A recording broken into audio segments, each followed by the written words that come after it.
Hello, ladies and gentlemen. Welcome to the EKN Radio Network and our second episode of the EKN OutLap, a brand new podcast that kind of hooked up with the oncoming SuperKarts USA SuperNationals. My name is Rob Howden, joined by David Cole. It was David's idea, putting together all of the previews, the class-by-class previews for this year's SuperNats. He said, hey, let's leverage the EKN Radio Network. Let's put this all into a couple of podcasts. So essentially, we'll have preview shows. We'll come up with a new name for the podcast. Everybody can listen to it coming into the event. We'll have it as podcast downloads for when they're flying and driving to the race on Monday and Tuesday. I said, fantastic idea. And here we are. So it's a brand new podcast called the OutLap. This is episode number 2.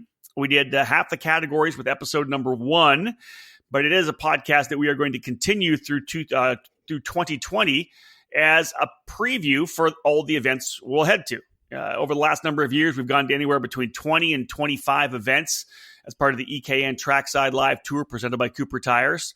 This year's SuperNats being the final one. So yeah, we'll use this podcast to preview all the events that we go to next year. More content for the EKN Radio Network. And of course, as always, we'll remind you, if you have not yet downloaded the EKN Radio Network app, you can head to iTunes or Google Play, download the app right on your mobile device. Boom. 24/7 karting content anytime you're rolling down the road, driving to work, driving home, working on the kart in the garage. If you want to listen to karting and not music, we're here for you. David Cole, before we get started, let me introduce the presenting sponsor of this particular episode of the OutLap, CompKart, our presenting sponsor for today. Since 2005, J3 Competition has been capturing major victories and championships on and off the racetrack, redefining the industry with each move.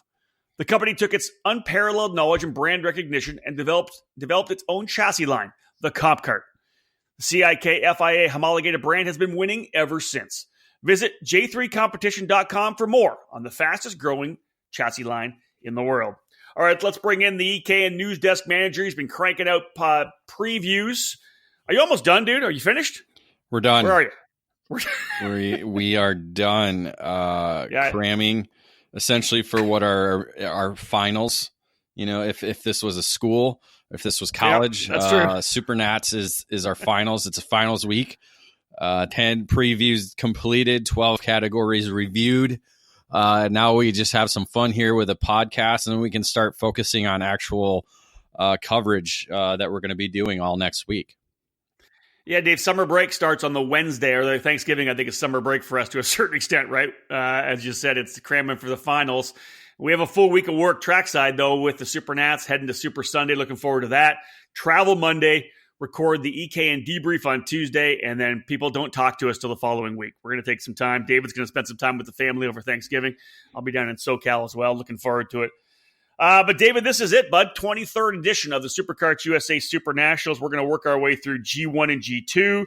We're going to preview the X30 Masters category, KZ, Pro Shifter 1 and Pro Shifter 2, and of course capping it all off with a massive grid in the X30 Senior class. Knock out some event notes. We know that. Let's talk a little bit about the history of the category. Not everybody listened to the first OutLap podcast. We tell you to go do that, but let's talk history about this event that kind of started, back in 1997, actually. Yeah, 23rd edition of the event. And as we kind of mentioned in the first show, a lot of, if not the majority of the competitors that will be there at the SuperNationals this year were not even born when the first event took place. Whereas a couple of the competitors were at the event and actually racing. So such as Bonner Moulton, who's going to make his 23rd start at the SuperNationals. And he's kind of been to he's been to all 4 different locations, and it all began at the Xplex there in 1997 to 2001.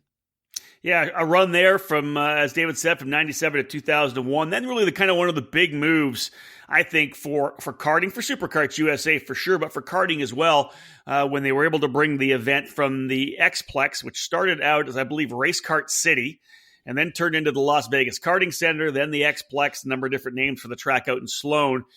Jim Murley and the crew were able to bring it. Don Janowski involved, of course, with SuperKarts USA as the owner at that point, brought everything to the Rio. And that was that big move from the desert into the mainstream. We put it in the parking lot at the Rio, which was amazing. Couple of years there.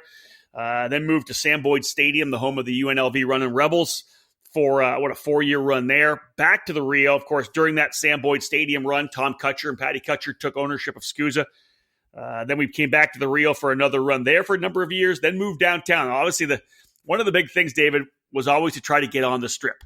Could we get on the Strip with an event? Well, Las Vegas Convention Center at the Westgate Hotel, we did that. Actually, for the first 2 editions weren't right on the Strip, but that next edition, when we moved the parking lot, we moved all, like the lot was so long, we were actually on the Strip right across from Circus. A couple years at the Westgate. Those were some fun times down at the Las Vegas Convention Center. Yeah, I was going to say, going back to the Sam Boyd Stadium real quick, that being my first ever SuperNationals back in 2004. So if you are flying in to Las Vegas, if you're on the right side of the plane, you look to the right. That as soon as you come into the city, that stadium that's right there, that was the parking lot. That was it. It was a very unique atmosphere. It was, again, for my first SuperNats, it was my first real big event I've ever been to.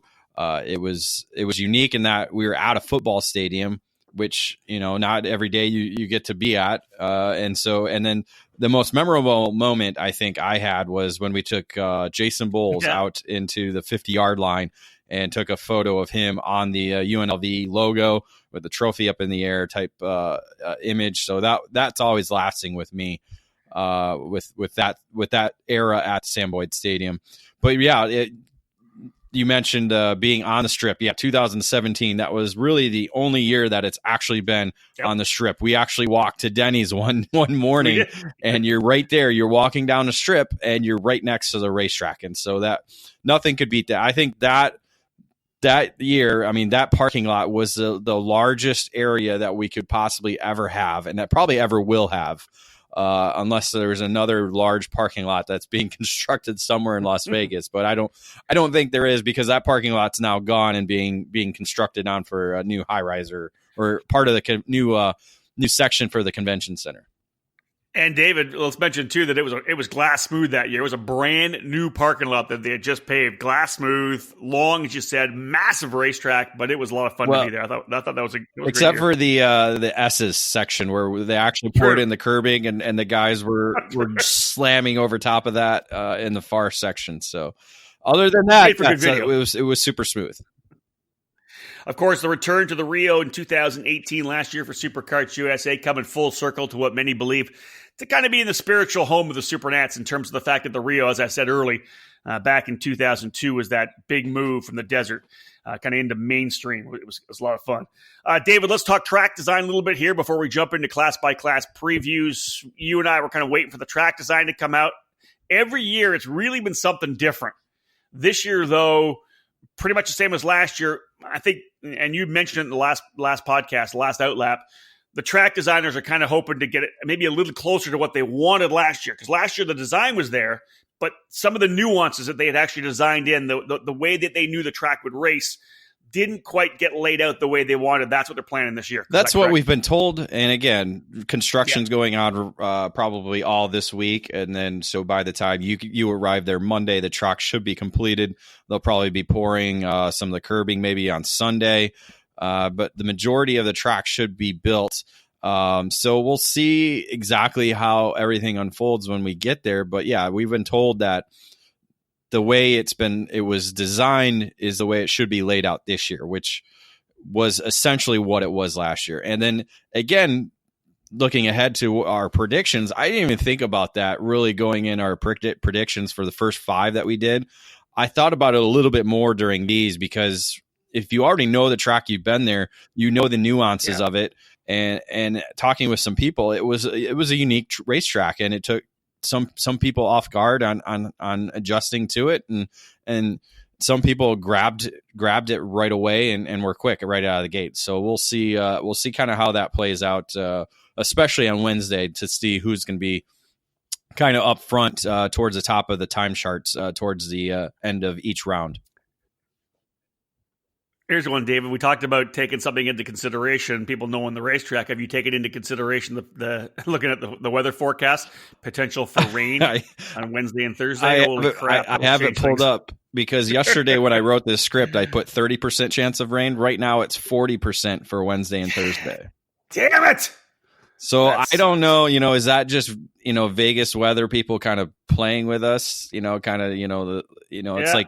like the line setters for gambling. It's like, moving it up and down, it's almost like we should put bets on if it actually will rain or not. I know. We'll see. Folks, good numbers, of course. Anywhere between 475. We've had mid fives at one point. I think 1 year. 494 entries, we were told, as of November 4th. Of course, that's over 10 days ago. There's always cancellations.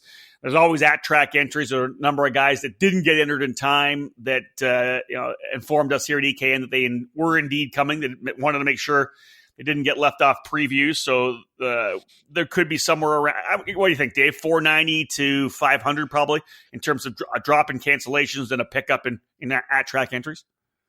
I think at least the number of entries that I know that aren't on the entry list kind of outweigh the cancellations that we've kind of received. So I think we're going to be at about that 500 mark, which is where we were at in 2017.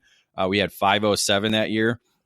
2016, 2015, we only had 458 and 489. So we're greater than those two events. So. And we're not far off last year's, which was 532. So, we're still in the same kind of area that we were. This year, we do have 12 classes instead of 10, like we had the last 3 years. So, and that pretty much just comes from the split from the G1, G2, Pro 1, Pro 2, right? Because last year we just ran Pro Shifter. Yeah, essentially it's the same numbers because we have the same amount of race groups. You're correct. Yeah. So again, we talked a bit about rain. Give us the current forecast. What are we saying now? Highs, lows, and weather-wise. Yeah, it's still saying highs in the 60s. Right now it's saying low 60s, especially Thursday where it's only supposed to be 59. But still the lows are in the 40s. Wednesday and Thursday are actually a little bit warmer on the low side. But Friday, Saturday, and Sunday it'll be a little bit chilly come midnight. So I would tell you, if you're coming to the race, pack some warm clothes or stop by the EKN booth. We're going to have a lot of hoodies and sweatshirts and stuff to keep you warm. So we'll always take care. We got toques too. Or what do you guys call them down here? Hats, toboggans? Yeah, whichever. What do you guys call them? Beanies. You guys call them beanies. Yeah, same thing.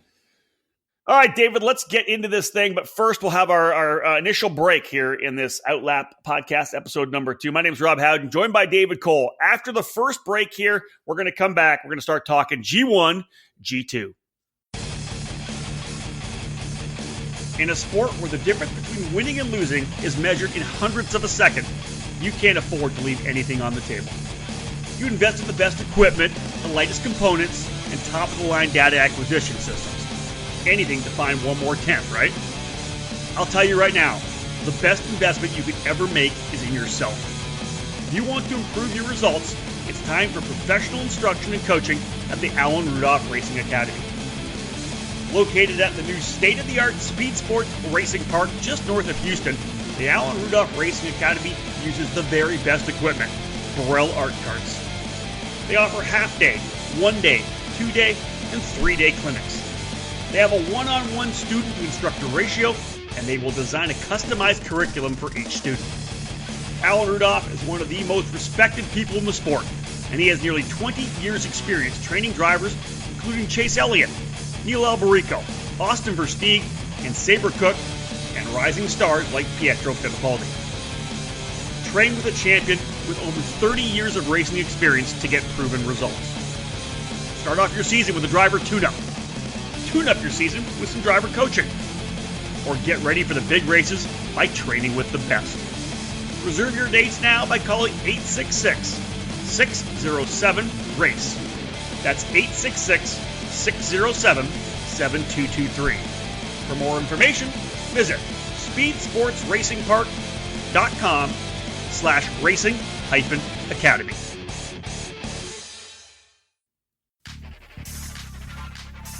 The shift is on to a new brand and a new way of thinking.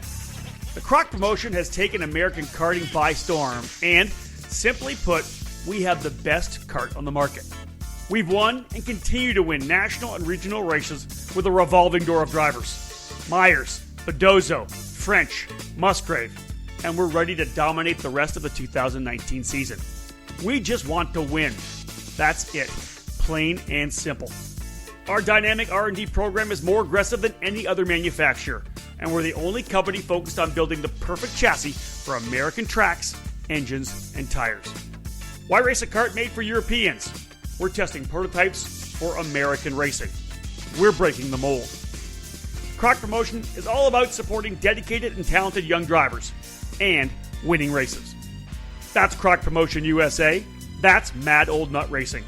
We just want to win, plain and simple. No BS. Let us spend our time and money developing the chassis so that you can win.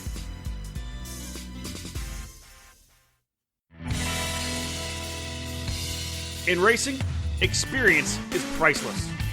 Franklin Motorsports is a leader in the karting industry with over 50 years of combined karting experience, and we can provide you with everything you need to go racing.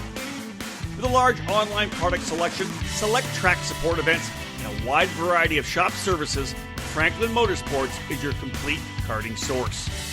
Check out our online store at franklinkart.com, where all of our products are just a mouse click away and we ship daily. We're constantly adding new products to our online store, so keep checking back. We specialize in IAME engines, tilt seats, and of course, our championship-winning Merlin chassis. In our online store, you'll find molecule cleaning products, minus 273 racing gloves, micron gauges and components, and both MG and Bridgestone tires. If you're ready to take your racing to the next level, come and join us at Team FMS. We've been supplying racers with start-to-finish support at race events for many years, from providing a helping hand on a weekday test outing or at a club event, to full arrive and drive packages at the highest level of karting competition. For 2019, we'll be attending the SuperKart USA Winter Series, WK Manufacturers Cup, United States Pro Kart Series, and the Route 66 Kart Racing Series. And we'd love to have you under our tent at Merlin Nation. For all things karting, visit franklinkart.com. Welcome back to the EKN Radio Network. My name's Rob Howden, joined by David Cole, as always, as we roll into, let's say, the second episode of our brand new podcast, the EKN OutLap, essentially a preview podcast we'll use to look at the events that we're heading to. SuperNats, obviously the first one. Great opportunity to roll this out. David came up with a great idea to take all his previews and essentially put them into podcast form.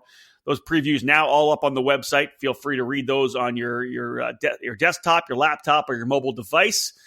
But we've got them in podcast form here as well. Hopefully you're listening on the way to the event. They'll be up on the EKN Radio Network all weekend long. David, let's get started. G1, G2, the sponsors of the categories: 3G Kart Racing for G1, AIM Sports for G2. You want to talk about some of the former winners? Well, really, yeah. Because we're in a new era going into the SuperNationals, we've had S4 for the last, 12, 13 years. That's kind of been the master shifter category. But prior to that was a G1 division dating back to 2000. And now this was, I believe it was Mod Motos and Mod Moto, yeah, basically to start with. And then it kind of moved into that ICC category as the years went on and finished that way. And it probably, I believe KZ was around in 2011 when it finally ended at the SuperNationals. So G1 has an 11-year or 12-year history at the SuperNationals before this now new current era with the IAME SSE 175 engine. So it's kind of a mixture. Of for this category, because really it has a long history at the SuperNationals. It's funny because, Shift Sport, Jeff Deskins posted something to his Instagram feed, and it was some shots of Tom Kutcher back when he was running in the G1 category in 2000, 2001, 2002. The G1 category was actually the idea of Jim Murley, who ran SuperKarts USA back in the day. And Jim, actually, like Tom, was a racer himself. He ran sprint cars, drag cars, motocross, but he was also an 80cc shifter kart driver within SuperKarts USA. That's how he eventually got hired to run the program. The interesting thing is that Jim was such a big supporter of masters level shifter kart drivers. He wanted a class for the older guys to be able to grip it and rip it. G1 actually stood for Gold 1. Now, we laughed at it was Geezer 1, but it was Gold 1. That was Jim's line for the G1 category. And you're right, it's been part of this program, David, from the very beginning, a very big part, always huge fields. And really, I think from those earlier days, you look at some of the names of guys that won those races, and it really was a time to start kind of building up that star factor in the G1 class. And the drivers that were masters level, more star factor for guys like Darren Elliott, and Colin Lynn, and Jimmy McNeil, and Jeff Luttrell, and Chris Jennings was able to win one as well. So this G1 program, that the masters level classes really have been a core part of SuperKarts USA programs from the very beginning of the SuperNationals. Yeah, kind of feeding off the name, you could kind of look at it as gentleman's class, but now they kind of started with it, calling it the gladiator class. I think SKUSA is the name they brought out when they originally brought back the G1 name. But it's just simpler to say G1 and G2 type mentality. But yeah, as you said, when it began early in the 2000s, it was more of the gentleman drivers, guys who came to race on the weekend and go to work on Monday. And it had that evolution because in the early years, we had the Bonner Moultons, the Darren Elliott's, the Colin Lynns, like you said. And then all of a sudden, boom, we started getting international flavor. And so it really elevated that Masters shifter kart category in this early part of the decade. And before it moved over to the S4 category. Yeah, David, you can kind of see the progression of the SuperKarts USA program was getting more and more press. Remember the internet was kind of just rolling in back then too, so there was more internet coverage. We covered it up with SuperKarts with Shifter Kart Illustrated, then SuperKart Illustrated, then the internet started flying, and then obviously people learned more about it in Europe, and we started getting guys coming over, as you said, more international Masters drivers would come over to play as well. All right, let's get started. I'm going to grab my list here. Do you want to start chatting about some of the guys, or you want to go by the numbers first? Let's do that, or what do you want to do? Yeah, we'll go a little by the numbers and then kind of break down the entry list. By numbers, 1 is a number. 1 is the loneliest number that you'll ever be. Number of 3-time SuperNational winners in the field. Can we name him? 1. Just 1. Bonner Moulton. That's right. Yep. Bonner won in the G1 category in 2004 and then came back and won the S4 division in 2011 and 2012. So he is the King Supreme shifter kart driver at SuperNationals, especially making his 23rd start this year.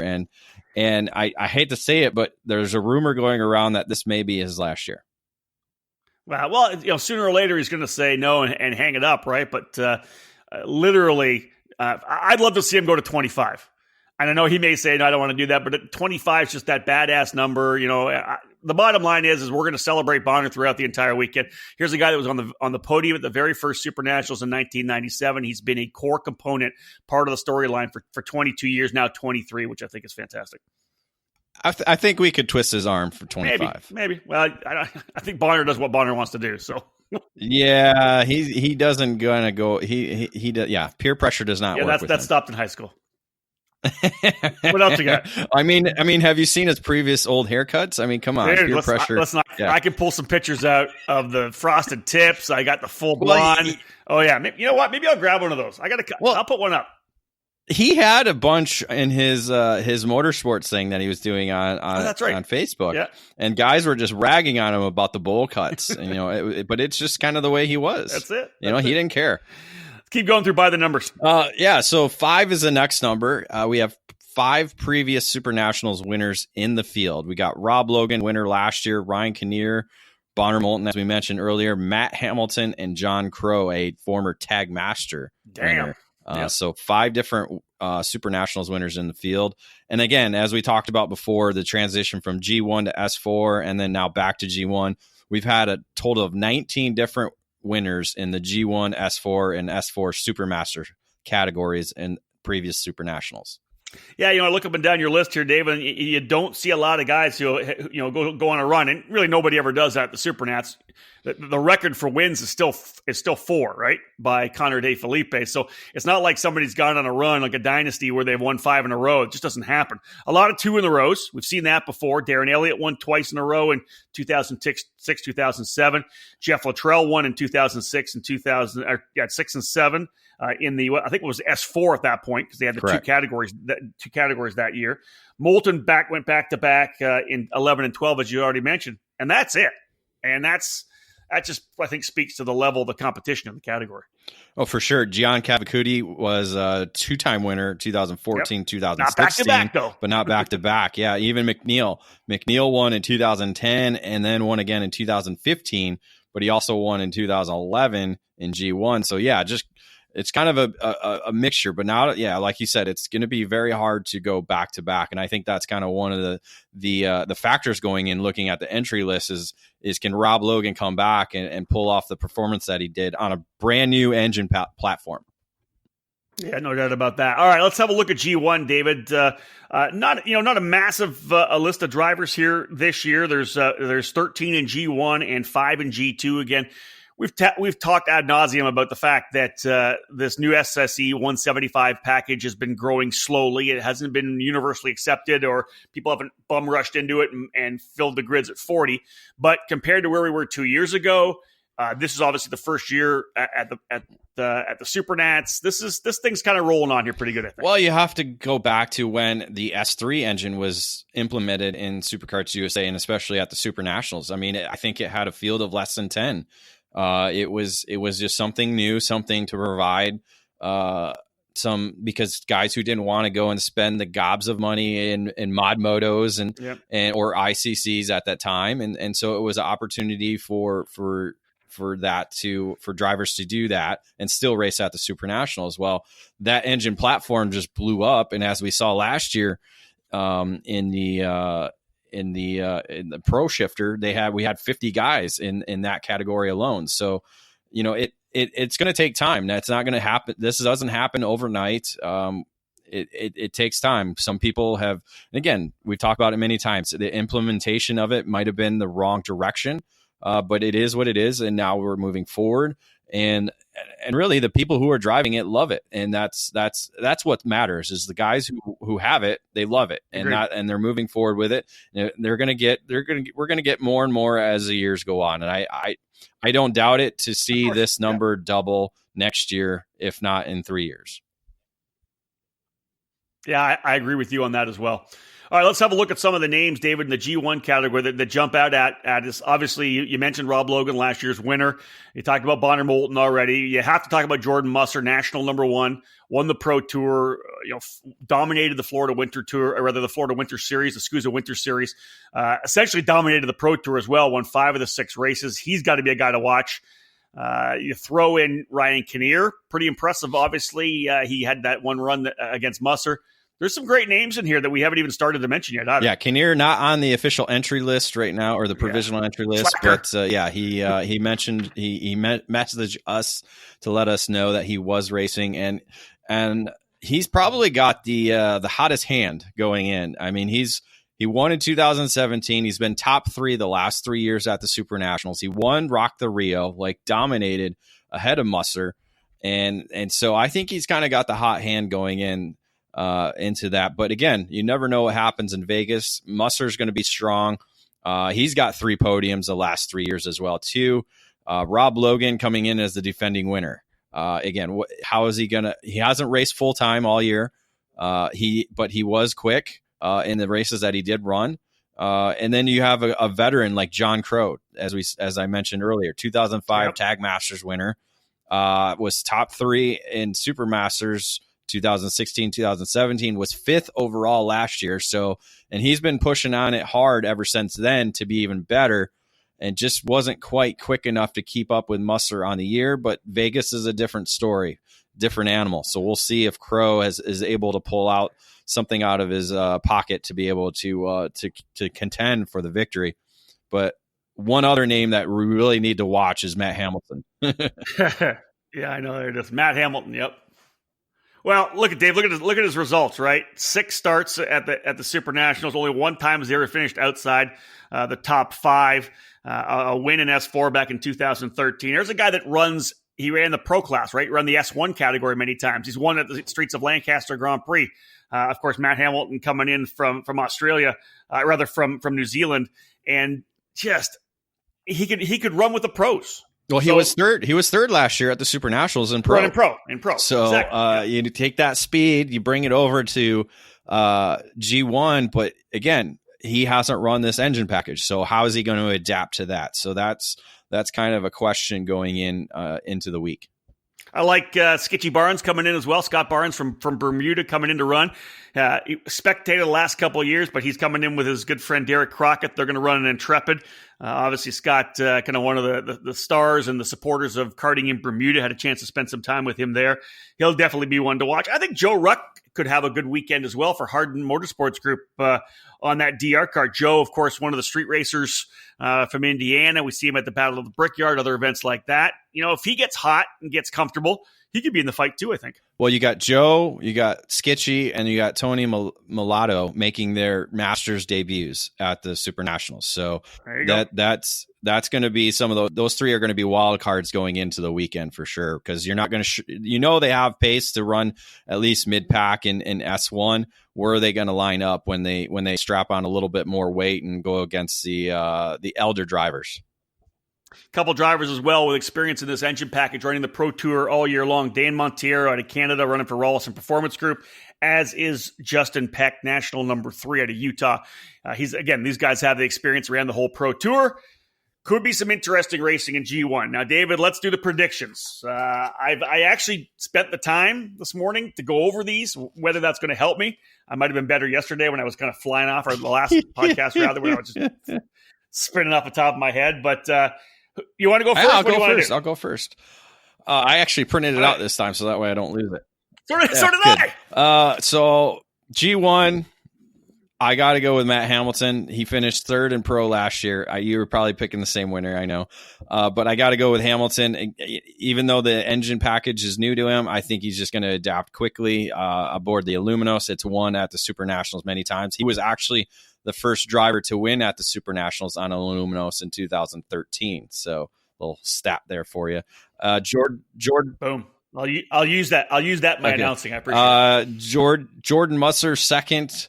Ryan Kinnear 3rd. I have Joe Roque finishing in 4th. I think he's going to be the wild card. Woo! And then I got Rob Logan finishing 5th. I think him not running all season might be the Achilles heel to him defending as the victor. But I think Joe moving up to the Masters, he's going to be in the mix there, kind of like what we saw Musser and Kinnear do as soon as they moved into Masters as well too. So, but again, Musser and Kinnear are really tough. I think it's going to be a nail biter for the top 3. I think Hamilton, Musser, and Kinnear are going to be right there, and I think it's whoever doesn't make the least amount of mistakes. I like that. That's pretty solid. Okay, here's mine, and I'll give you my reasoning. I'm with you on Matt Hamilton. I've got him P1. I just think his ability, his skill set to be able to still run with the pro drivers. He's got what it takes. The platform is there. The engine package with George Tavares and on that program. The Aluminos is a great engine. I got Matt winning. Just based on his longtime Supernats record, because the thing about the Supernats is sometimes there's drivers who are badass all year long, win championships, whatever, and they come to Supernats and they can't find that magic. There's something about the Supernats and being good there. I got Ryan Kinnear P2, especially coming off that success at the Rock the Rio. He's 2nd. Knowing the racetrack, coming in, knowing the track, and being fast there and knowing how to get around the fact the track didn't change that much, I've still got Rob Logan in 3rd, even though I just think that he's going to get comfortable. He didn't do enough running this year. I think Logan P3.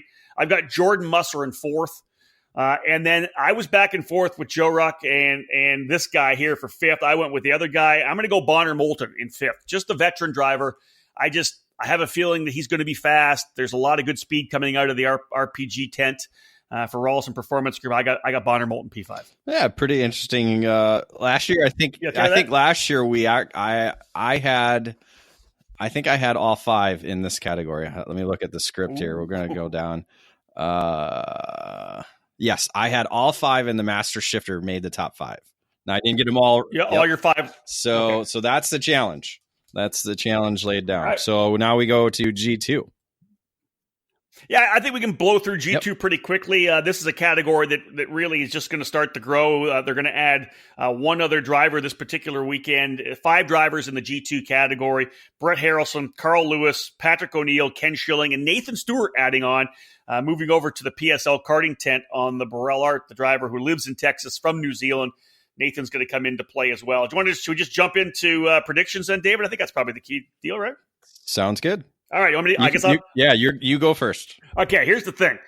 For me, when it comes to G2, I look back to the S4 Supermasters battles, the whole program. You know what? I'm going to throw it out here. I'm going to go Nathan Stewart. I think Nathan's going to win. I think that he's got the speed to win. He's been down there testing with Jake and Mark French on the PSL. They've done a lot of got some seat time. I think Nathan's going to win. I think that Patrick O'Neill, I think he is always hard to beat. Patrick is so strong in that CRG coming off. He's always strong at the Streets of Lancaster Grand Prix, I think, which is always a bit of a precursor to me.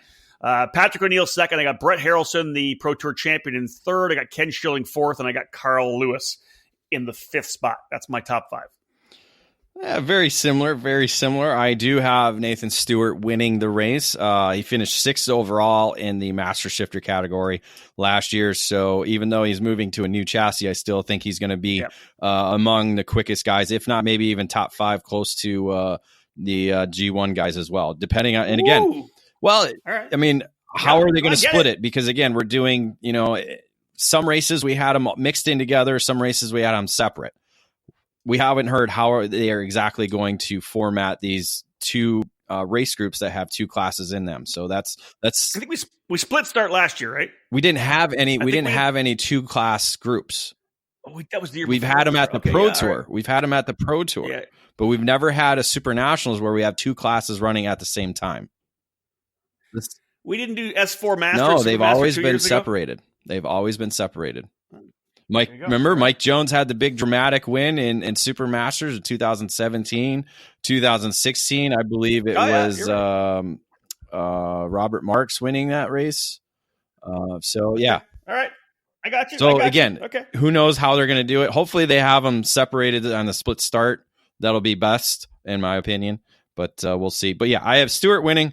I have O'Neill second. I have Brett. Oh, that was yours. Sorry. I have Brett Harrelson in second spot. O'Neill third. Ken Schilling fourth. Carl Lewis fifth.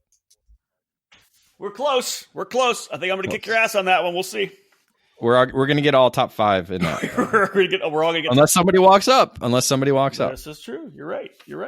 All right. Next up, folks, on the docket here on this edition of the OutLap. Again, my name is Rob Howden.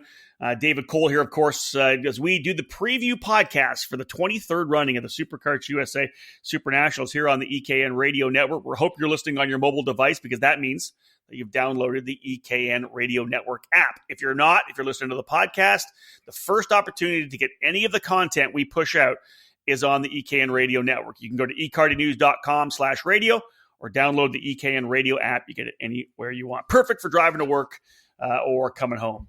David, into the X30 Master category for you and I, of course, one of our absolute favorites, the Rawlson Performance Group, the sponsor this year, 61 entries in X30 Master. This was a class that, back in the day when it was just 44, it sold out within 2-3 hours, right? Everybody was waiting up to get their entry in because Masters always sold out, always the first to sell out.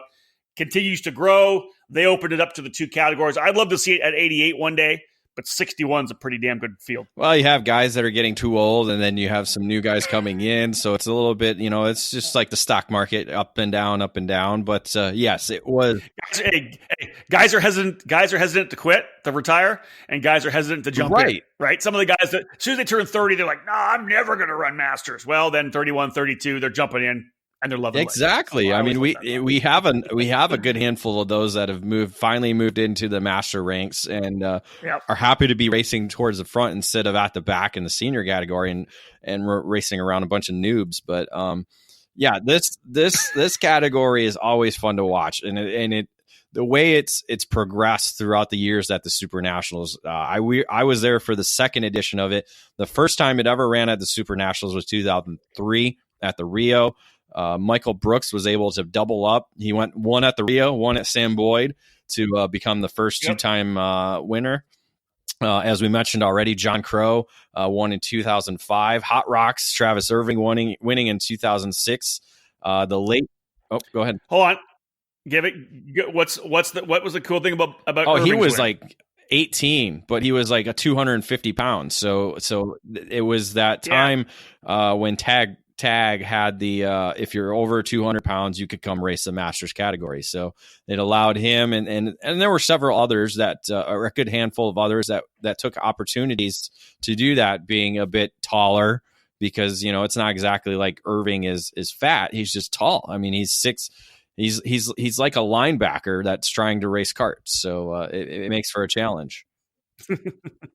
All right, keep going. Sorry. Yeah. So 2007, the late Jerry Henderson winning that one. And I believe that was a bit of a chaotic race as well, too. And ever since then, I think this Masters category has been a bit chaotic. We've seen provisional winners get disqualified. We've seen other stuff happen. We've seen drivers kicked out of the SKUSA organization for fighting. It's this category is definitely one to watch, especially on Super Sunday. I think things are a little bit timid. They get a little heated now and then during the heat races, just to kind of, while everybody's feeling each other out. But this is one to watch on Super Sunday. I'm sure you probably have it in the by the numbers, and I'll just, because one of the things I look at this category has been for the last 9 years dominated by international drivers, which I think is something crazy. As you continue to go through former winners, there's only been one American winner in the last 9 years, and that was Jim Russell Jr. on the Paralympic back in 2013. The rest, we've had these badasses coming in from down under. We've got guys coming in from Brazil. Those are the guys who have won these races. If I recall, I don't think Russell actually won on track, too. That was one of the years that Kip Foster got DQ'd, I think, wasn't it? That might have been Ethan Wilson's year. Ooh. I think 2013, because Neen Cotter, so here's the deal. Neen Cotter, Leonardo Neen Cotter, the Brazilian, is the 2010, 2011, 2012 winner. The first two editions was Kip Foster getting disqualified in tech both years. So Neen Cotter's third race was his actual first one that he won on track, where the other twos were both disqualifications. And then the next year, 2013, because again, this was still Tag Master. This wasn't IAME only engines. And so you had Motoris, you had Rocks, you had IAMEs, lots of different engines. And in 2013, I think Ethan Wilson came out with a victory, and then his timing was off, so he was disqualified. That gave the win to Jim Russell. So still would have been an American win. So and then so you look at 2016. Eduardo Dieter was the provisional winner on the racetrack, but on-track penalties took him off the top of the podium, gave Renato Jader David the actual victory that year. So bump and run, think, remember that. I think maybe 2017 might have been the same situation. I believe Chris Walton actually won it on track. I cannot remember off the top of my head. So I think maybe David, remember the year Walton won? Remember the barrier? That's what it was. A red flag came out. Red flag came shut out. down early. That's right. Yep. So that had a little bit of. I think last year was like the first year we didn't have any drama. Sure. I think Foster actually won it handedly, no issues, for his third time. So Kip Foster, a 3-time winner. Leonardo Neen Cotter, a 3-time winner. So we got 2 international drivers with 3 victories. And Billy Cleveland leads the way with USA with 2 wins in the category. And right on off the top, I'm looking at your by the numbers here on our script. 2 drivers, 3-time winners, both Leonardo Neen Cotter and Kip Foster, looking to join the elusive. I can't even call it a group. They would turn it into a duo because, as we said, Connor De Felipe, who's now a professional race car driver in sports cars, the only driver ever to win 4 races at the SuperNationals. Both Foster and Neen Cotter with a chance to join that company. Correct. So, and then you add, so their previous winners. And as I mentioned already, Cleveland and Renato are previous winners. So we have 4 different SuperNationals winners in the field. We also have 4 Pro Tour champions in the field with Neen Cotter, Derek Wayne, this year's champion, Matt Johnson, and then Scott Falcone making a return to Superkarts USA SuperNationals. I saw that. Continue on. You got more good stuff here.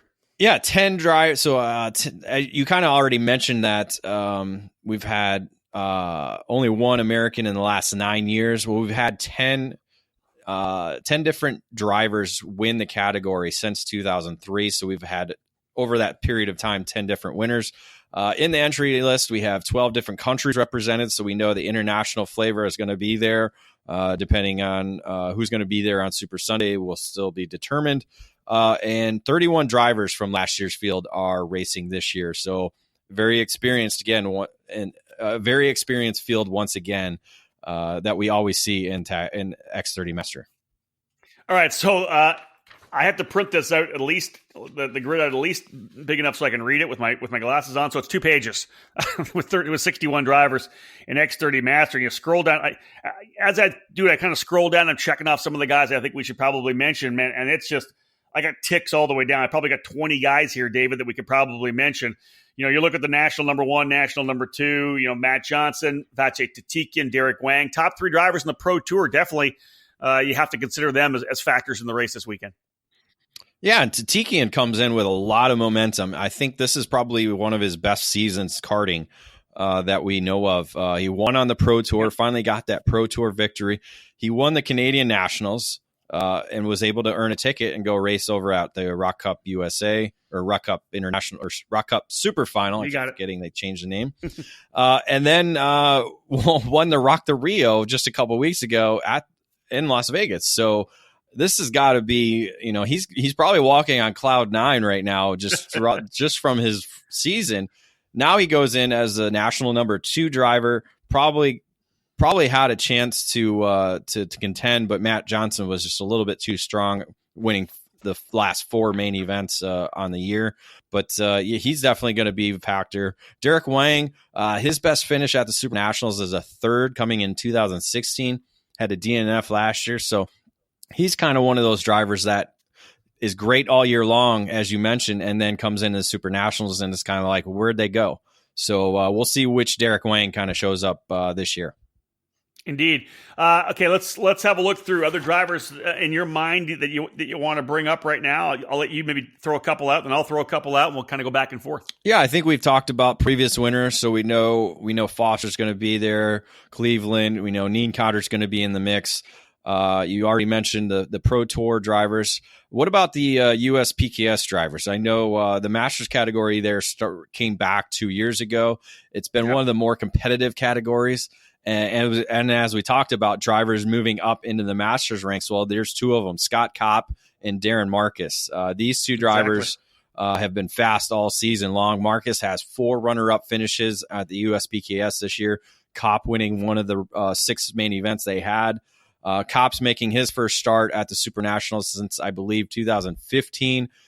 This will be Marcus's 2nd in the category. He actually finished 11th last year, racing under the world champion Terry Fullerton. So that'll be a really cool deal. And then don't forget Scott Roberts and Danny Robertson.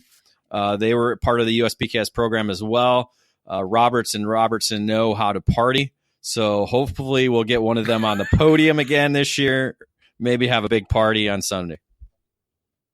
Okay, so you went USPKS. I got a couple of guys as well. Let's look maybe West Coast. I never think you can kind of look past Jess Peterson. Here's a guy that he's had success before, top 10 last couple of years. He's been a national number plate holder. Didn't do a lot of racing this year. Jess Peterson going to be one to watch.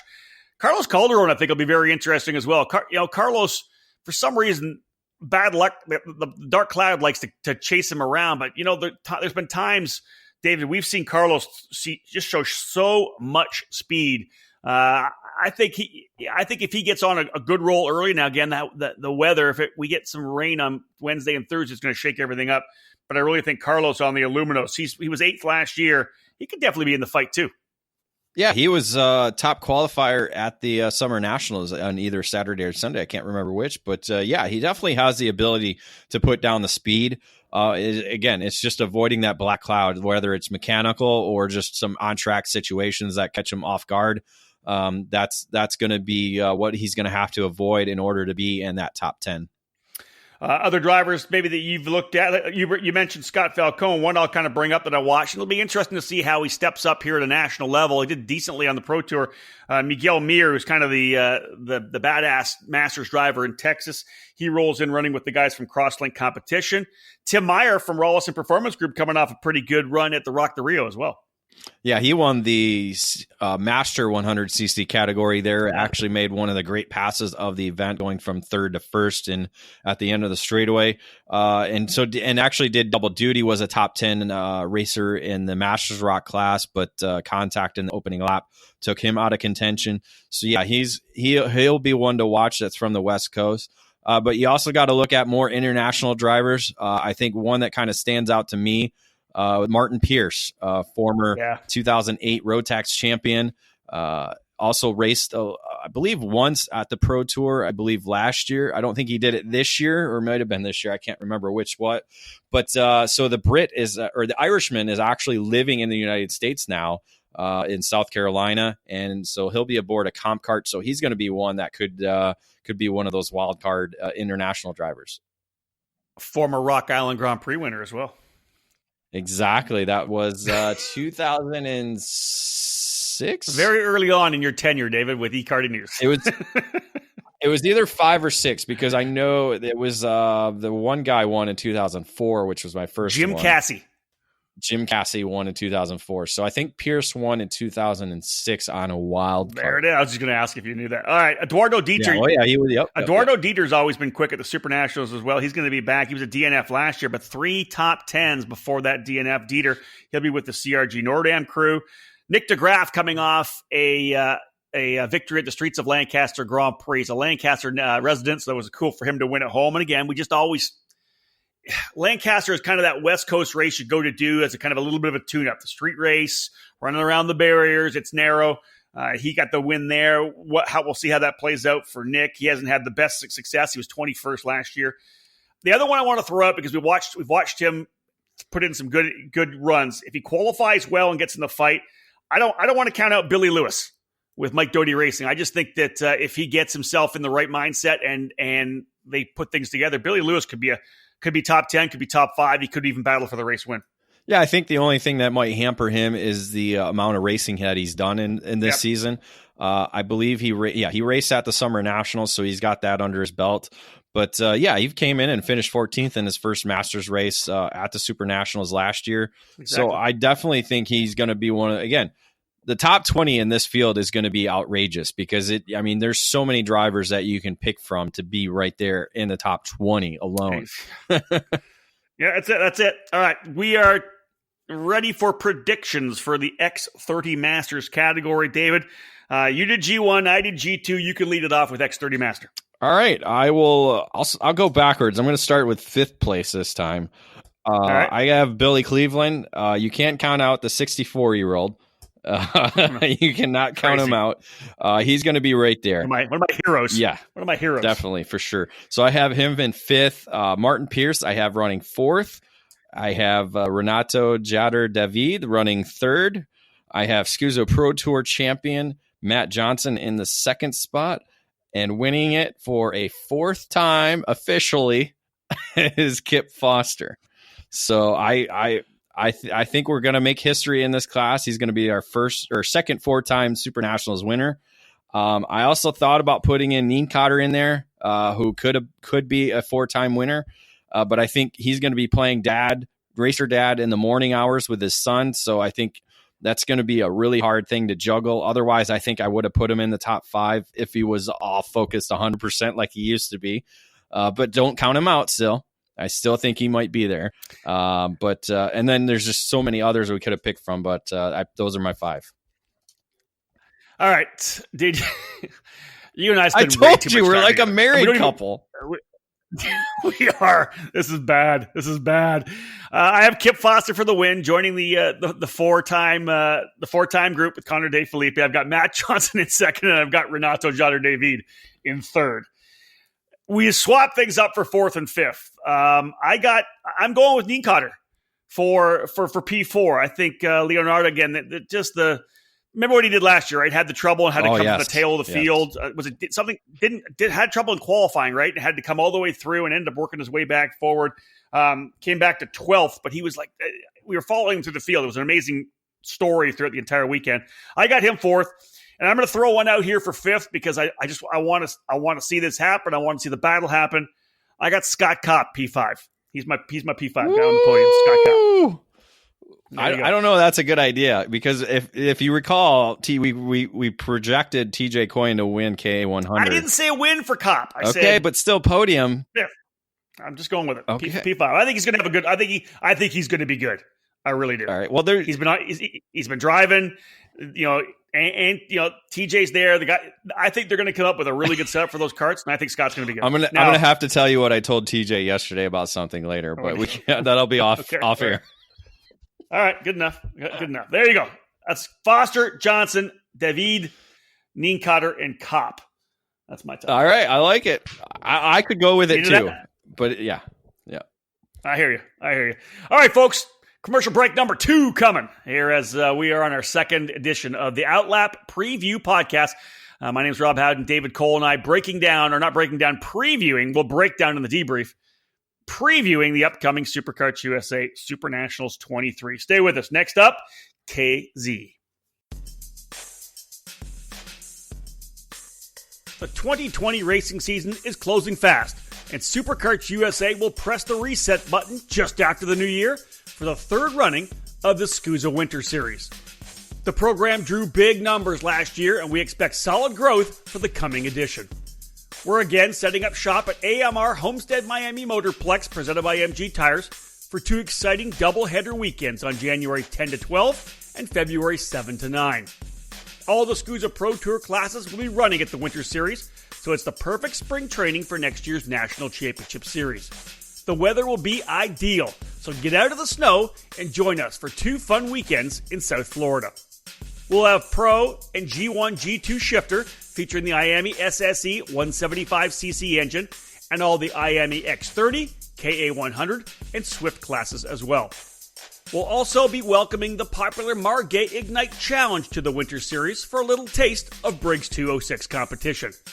Registration opens on December 1st. For more information, visit superkartsusa.com. And to learn more about the Margay Ignite program, check out ignitekarting.com.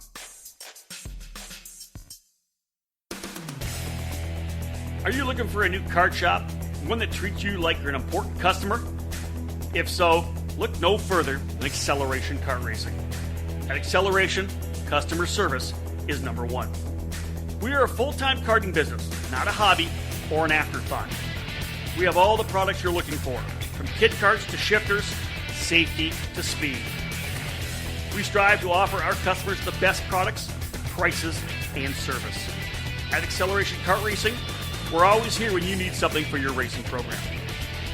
Located in Las Vegas, Acceleration is stocked with a wide range of products. We've been helping racers get the right parts for over 16 years. Acceleration has everything that a kart racer needs, from turnkey karts to safety equipment, engines, and more, stocking all of the leading kart racing brands. Here's a taste of the products that we carry every day. CRG, Tony Kart, Bennett, Rotax, Honda, IAME, MG Tires, Vinco, Bridgestone, Mojo, Alpine Stars, Sparco, Ribtech, and EVS, Tillett, Micron, Alfano, Bell, Arai, Zamp, KG, Sniper, SweetTech, and K&N. It doesn't matter where you live in the country. We will get you what you need so you can get back on the track. Acceleration has a sufficient supply of products to ensure that your order can be shipped the very same day.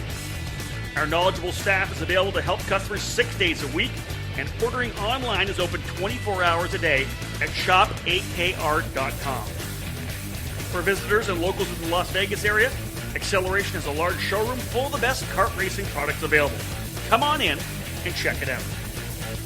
Find out more about what Acceleration has to offer, visit shopakr.com. Again, shopakr.com. And make sure to sign up to be on our mailing list to receive the latest updates and promotions that we send throughout the season. Again, we're a one-stop shop. shopakr.com.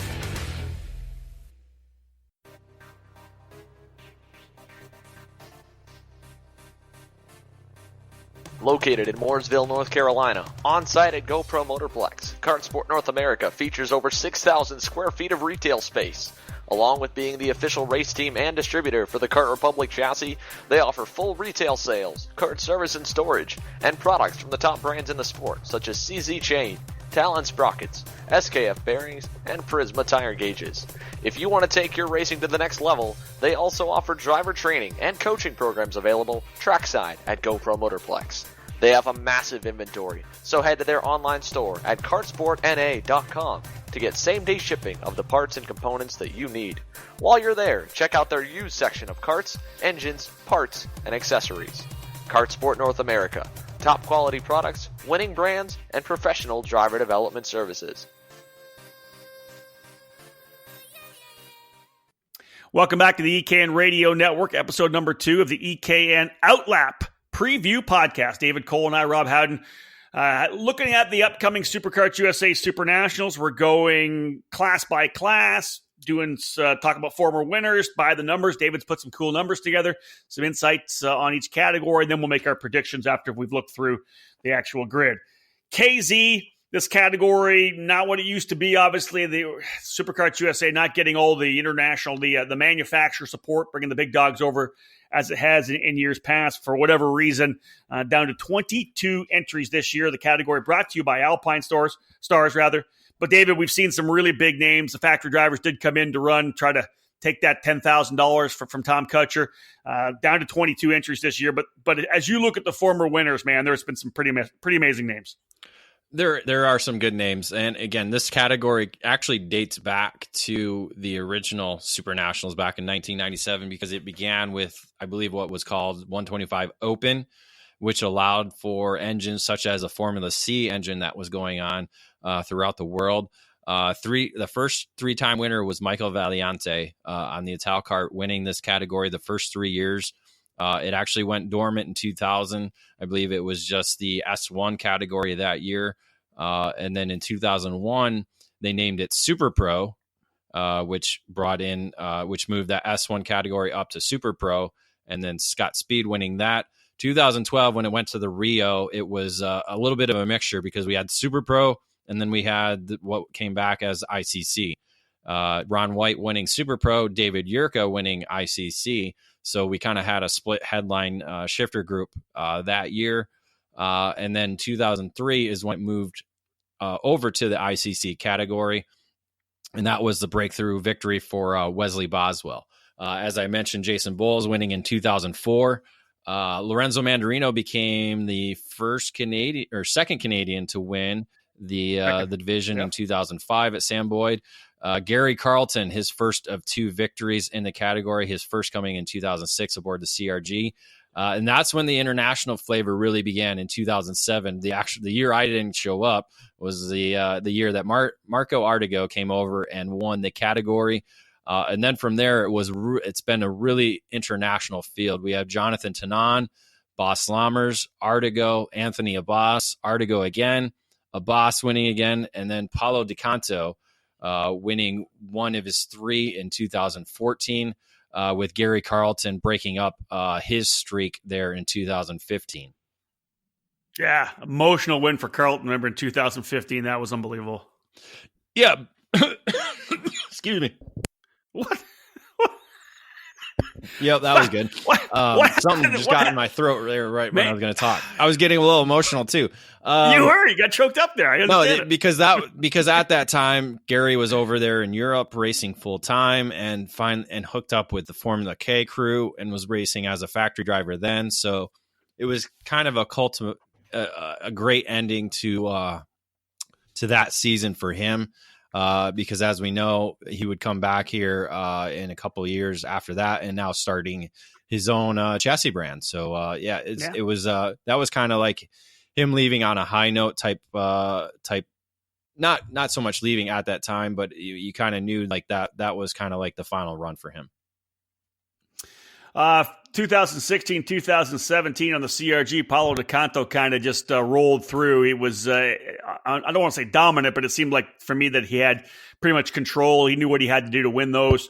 Last year was interesting for sure, and that was we didn't have again as many international drivers as we hoped to have over. But wow, we had a battle. Marjan Kremers essentially jumped out and had the win in hand, had a pretty solid lead. We had a red flag for an incident where a driver got into the barriers. that red flag kind of caught out Kremers, opened the door for Leonardo Lorandi to step through on the parallel, and he was able to come and grab that victory, and probably sets up maybe a bit of a revenge factor right now for Marian Kremers to come back to try to win here this year. But it was a big win for Lorandi. And again, as you said, David, the open class has been part of this program from the very get-go, whether it was Formula C or ICC or KZ.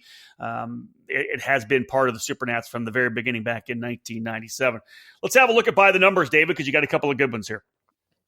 Yeah, we only have two former SuperNationals winners actually in the field. Yeah. Matias Ramirez, S2 winner, who will be racing aboard the Track Magic. We'll get a little bit more into that later. And then not officially on the entry list, but going to be there, Danny Formal racing on the Formula K chassis brand with Leading Edge. So those are going to be the two former winners, SuperNationals winners, actually in the field. We have, as we just went through the winner list, we've only had three Americans win in the last 16 years in this category. You got Carlton winning twice, Jason Bowles and Wesley Boswell dating back to the 2003 edition.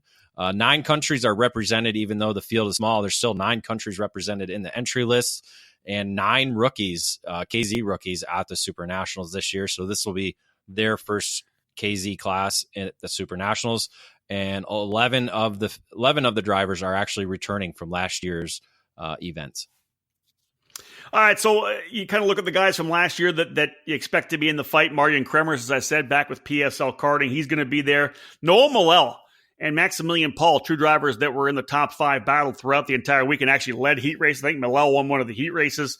Millel running on Tony Kart for Rawlson Performance Group, and Maximilian Paul for DRT Racing on the DR Kart. 3 international drivers, David, that are most definitely going to be gunning for podium positions. Yeah, Maul is among one of the Tony Kart factory drivers over in Europe. Finished 24th at the Worlds this year. Paul is DNF in 2017, but as you said, was among one of the quick drivers all last year, finishing up in 3rd. But really, the top returning USA driver is on a new chassis this year, Rory van der Steur. Last year was aboard the Tony Kart. We had some great onboard footage of him from Wednesday night, I believe, under the lights there on our YouTube page. This year now moving over to the Checkered Motorsports crew on the Magic Kart, a brand new chassis that's coming into the United States. Yeah, Andrew Badoza will be driving that as well. We saw that come out online. So both Badoza and Rory van der Steur on the Magic Machine should be interesting. Paulo Millel, I know, will be in the fight for sure. Emilian Denner, I think, should be interesting to watch, David. I don't know a ton about him on the Sony Kart. I'm going to obviously do a little more research, and I know you have already. Tell us what you know about Emilian Denner. Yeah, definitely one of the top shifter kart drivers right now over in Europe. Won the KZ2 Super Cup event that was held at South Garda there during the KZ World Championship event. So we have both Kremers and Denner, who are the top 2 shifter kart drivers in the world, coming to the SuperNationals. So that'll be good to see. We'll see how Denner, how he's able to compete against Kremers and Emile and Paul and the rest of the top Americans that are going to be here, along with Jamaicans. Colin Daly, another international driver, finished 10th last year in the pro shifter category. He'll be doing double duty on the week, so he could be the Jamaican sensation. Maybe on the podium. A couple of drivers underneath the GFC, the Gary Carlton's program, underneath their tent. Hunter Pickett for Pickett Racing in the number 36. Pickett has shown well. He's a Pro Tour winner in that pro category last couple of years. I think he could, if he gets into the groove, could be very interesting to watch. And for me, under the tent, I think this brings so much of it full circle from the early days. This return of the Track Magic brand, I think, is super, super exciting. Something that came from a really grassroots deal where guys were refurbishing their Track Magics, getting out and doing some laps out at Dixon, out at Davis. It ends up fueling this movement, this Track Magic owners group on a Facebook group. That starts bringing together all the old Track Magic drivers, Jason LaPointe, Howie Idelson, Kyle Martin, Oliver Rowan, Landon Yee, all these guys. And George Barrows starts coming out. Big Rich Bakke, who was, of course, one of the crew members for Track Magic back in the day. If you're a SKUSA fan, those of you who've been around for 15 to 20 years, this Track Magic brand was this iconic brand produced by Fausto Vitello of Thrasher and independent trucks fame. It was just this outlaw kind of program back in the late 90s, early 2000s, where it was an American-made chassis, and Fausto was spending money trying to make sure he was battling with the European brands. And to see them come back, really interesting. Obviously, this Track Magic deal, Jason LaPointe, Howie Idelson all getting together on it. Ryan Fow involved as well. They bring Gary Carlton in. We're going to have a badged Track Magic chassis for the first time in many years. And it's going to be in the KZ class. There's going to be a ton of people from the Track Magic family, the history of the brand, Trackside. This is going to be a really cool addition to the 23rd edition of this event. Yeah, it is. It would have been a little bit better to have it kind of coincide with Fausto getting inducted into the SKUSA Hall of Fame, but it's just a year later, so it's still good. And I think it kind of triggered that momentum when he was inducted last year of how cool it was a movement, and it's a culture. It's the Track Magic is really, it's very similar to how skateboarding is. It's a culture. It's a pack, and so the Track Magic brand was like that, especially the people who were in the Northern California area for them, because that's home. It's very similar to some of the older Margay drivers or the older Emick drivers or the old Invader guys. It was their culture. It was their thing. It was that was home. That was their family type mentality. So it'll be really cool to see them, and hopefully this will be something that'll be part of the SuperNationals every year with almost like a Track Magic reunion type deal at the SuperNationals and cheering on a Track Magic kart out on the racetrack. Yeah, you mentioned last year when Fausto Vitello inducted into the SuperKarts USA Hall of Fame, a deserving honor for sure for a guy that really played an amazing role in the development, the excitement, the outlaw mentality of shifter kart racing. I mentioned Rich Bakke. Joe Fong was there as well. These are guys that were involved super early in the Track Magic program. Joe Barrows, of course, ran the entire program, built the engines for Track Magic. They're all going to be here. It'll be cool for the people that were part of that pack, like you said. You're a family when you were part of Track Magic. There are also going to be Track Magic, ex-Track Magic drivers who still have karts and are driving them, but around the country as well. Because not only was it a Northern California deal, they sold Track Magics everywhere. Joe Janowski ran a Track Magic.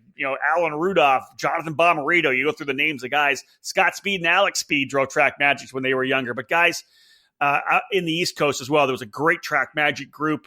In the Great Lakes area. There was a lot of guys that ran Track Magic down in Florida, a big group in Texas as well. So I think when we go live on Facebook, on SKUSA's Facebook on Super Sunday with the main events, I think we're going to see a lot of people. We're going to see the numbers jump when we go KZ racing, because there's going to be a lot of people who have Track Magic as part of their motorsports timeline.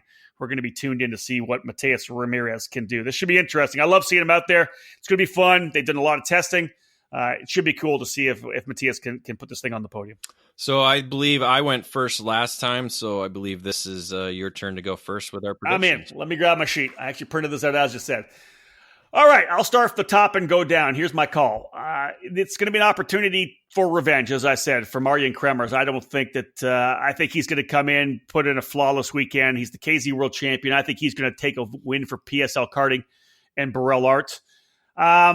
Based on what we saw at Rock the Rio and the connection they have, Greg Bell from Leading Edge Motorsports and Danny Formal, I'm going to put them P2. I think Danny's just one of those guys that steps up for big races, actually any race, but he'll step up for a big race, and I think they're going to connect, and I think he's going to be P2, and he may even challenge Kremers. We'll see. I got Emilian Denner in third. It's his first run here at the SuperNats. We'll see how he's able to handle it, but I have a feeling that he's going to be very good out of the gate, and by the time we get to Super Sunday, he's going to be fast. I am going to say that the Track Magic family is going to be screaming and yelling on Super Sunday because I think Mateus Ramirez is going to be on the podium. I got him fourth. It could be higher, it could be lower, but I think he's going to put the Track Magic on the podium. And I round out with Noah Millell on the Tony Kart for Rawlison Performance Group because he really impressed me last year. There was consistency from the start of the weekend to the end of the weekend. I think Millell, especially if we get some rain coming in as well. Let's say we have a wet qualifying. I think some guys with more rain experience could be fast. That's my top 5, David. Kremers, Formal, Denner, Ramirez, Millell. Yes, we are a married couple. Thankfully, we only have 2 of the same drivers in the same position. All right. But the top 5 is all the same. Now, mind you, this category only had 22 guys, so it was a little bit easier to match up. So I will state that. All right. I do have Kremers. I think he's going to get redemption for that victory that he lost last year. He's going to. I think he's going to win it handily, just as he was out front last year handily. I think Denner is going to be a second spot. Okay. I think he has the speed to be fast. He's proven it all throughout the season. But I think Ramirez is going to be right there in the track magic. I think he started last year's main event in the 3rd spot, so he essentially showed he had the speed last year. A mechanical took him out of contention on the opening lap, so I think he'll have the speed to battle for the runner-up position throughout the week. He told me I had to pick him, so I did, but I didn't pick him to win it. So I put Formal in 4th. I just put him in 4th. That's where it's at, and Millell in 5th. There you go. We were close. We were definitely close. That's for sure. All right, let's jump into the Pro Shifter 1 and Pro Shifter 2 categories. Pro Shifter 1 brought to you by IAME USA West. Pro Shifter 2 sponsored by Peterson Wealth Management. 14 drivers in the Pro class, 23 drivers in the Pro 2 category for a solid combined field of 37 drivers. David, you want to go through the former winners here? Well, do you remember? So essentially, this is a weird thing the way you've got it kind of lined up, because it's Pro Shifter. We started with the Pro Shifter class for the first 3, 4, and then you went to kind of S1 because the Pro was actually turned into the KZ class. So you're kind of going Pro. It was Super Pro. It's a bit of a mixture. Yeah. The way I have it in my history book, it's the first 3 years or first 4 years it was S1, and it was the headline category. We had Alex Barron, Darren Elliott, Mamo Gidley, Scott Speed. Those 4 are the godfathers of the SuperNationals.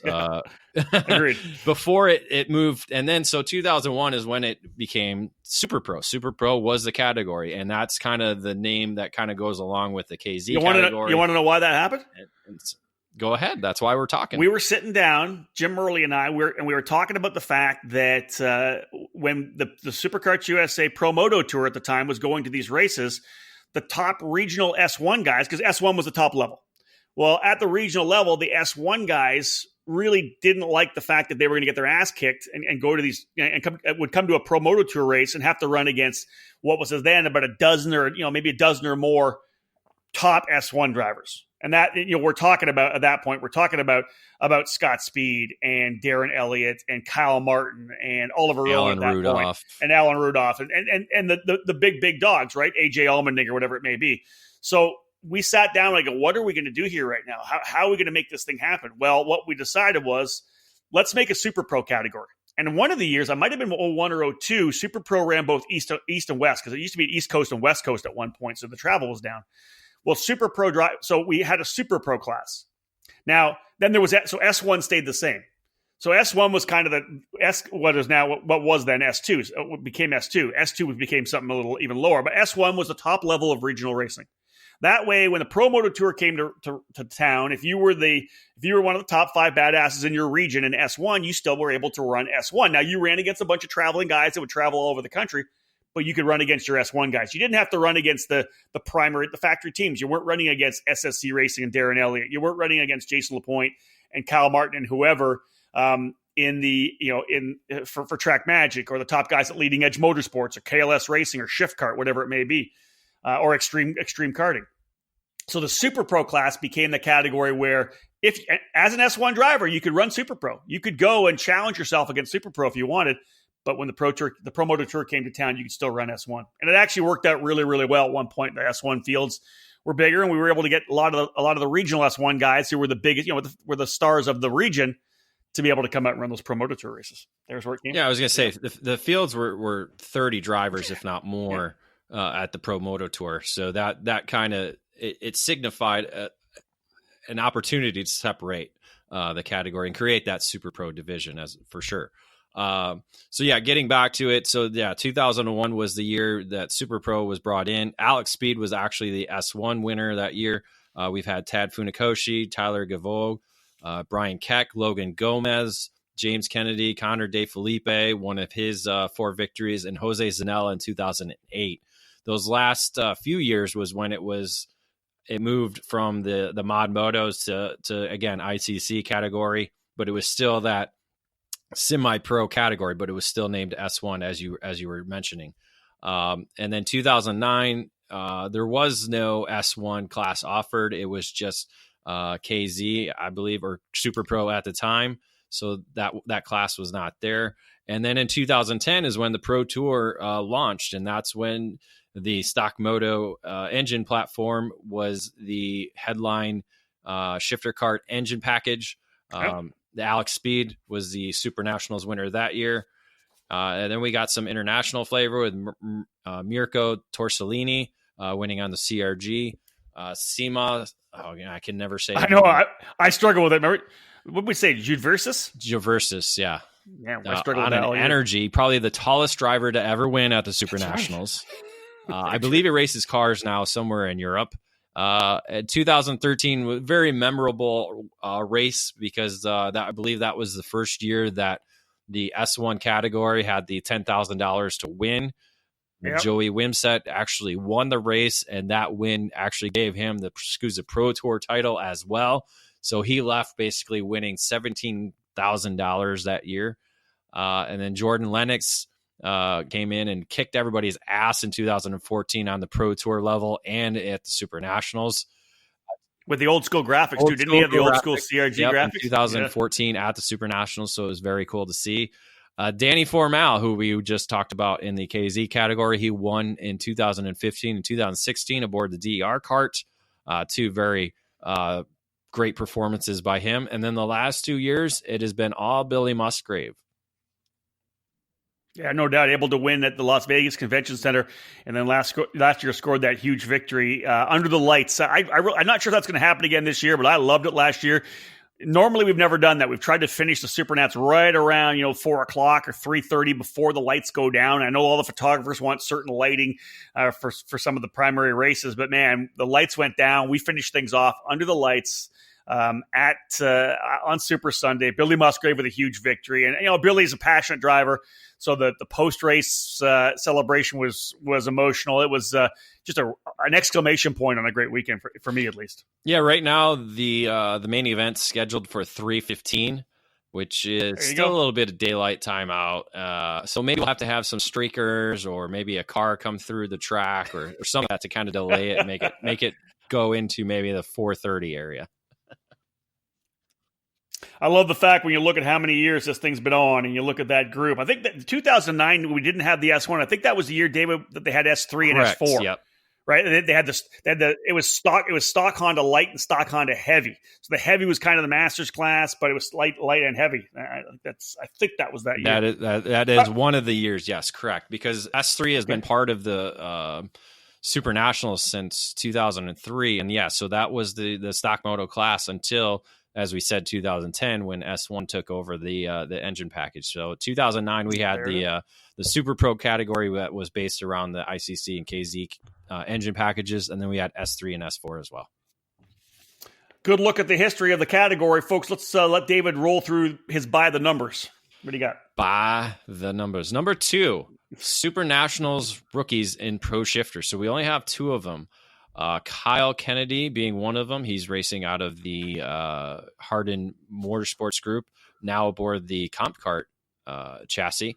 And then Philip Seewer. Is that how you would say it? Seewer? Seewer? Seewer. I'll let him tell me exactly how he wants me to pronounce it, but that's what we'll do for now. There you go. Yeah. So he's actually the 2019 Miami Euro Series X30 shifter kart champion. So Not a name we're familiar with, but definitely has experience with what is their IAME shifter package that they do in Europe and other places aside from here in the United States. So he's moving over into the SCC or SSE engine package. So we'll see how he does. The next number is number 4 for the number of former SuperNationals winners. We have Billy Musgrave, of course, the last two-time victor. Matias Ramirez, again, winning in S2. Joey Wimsett, a former winner. And then we have been told that Matt Jaskell is going to be racing. He's not on the entry list, but will be racing in the pro shifter category. So Matt Jaskell, can you tell me what year and what class, Rob, that he won? I'm going to say it was either 98 or 99, and he won 80cc Junior.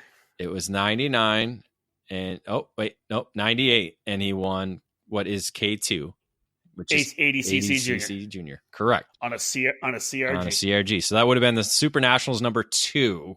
Number 2. So, yep.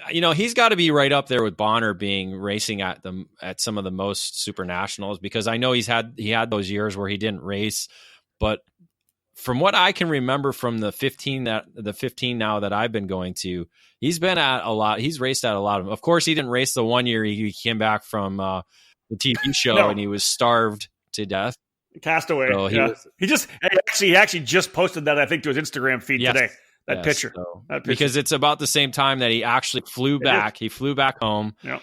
And the first thing he did, because the SuperNationals was going on, is he drove right over the SuperNationals. I think he had the beard and all still too, maybe.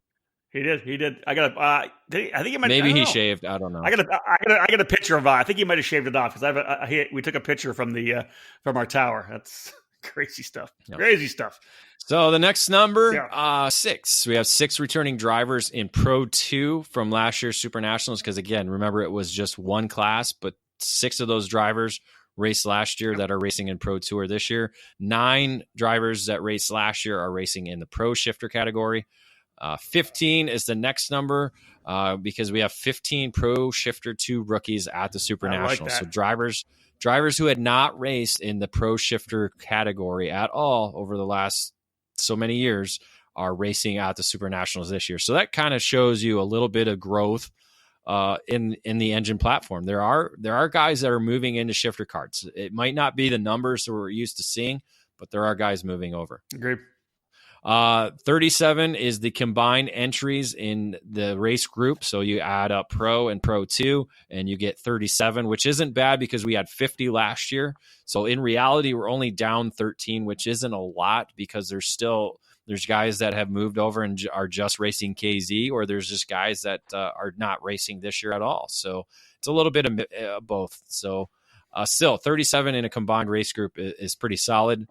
And then the big number, $10,000 to win the Pro Shifter category. I like it. All right, David, let's take a deep dive into the category, and let's look at both P1 and P2.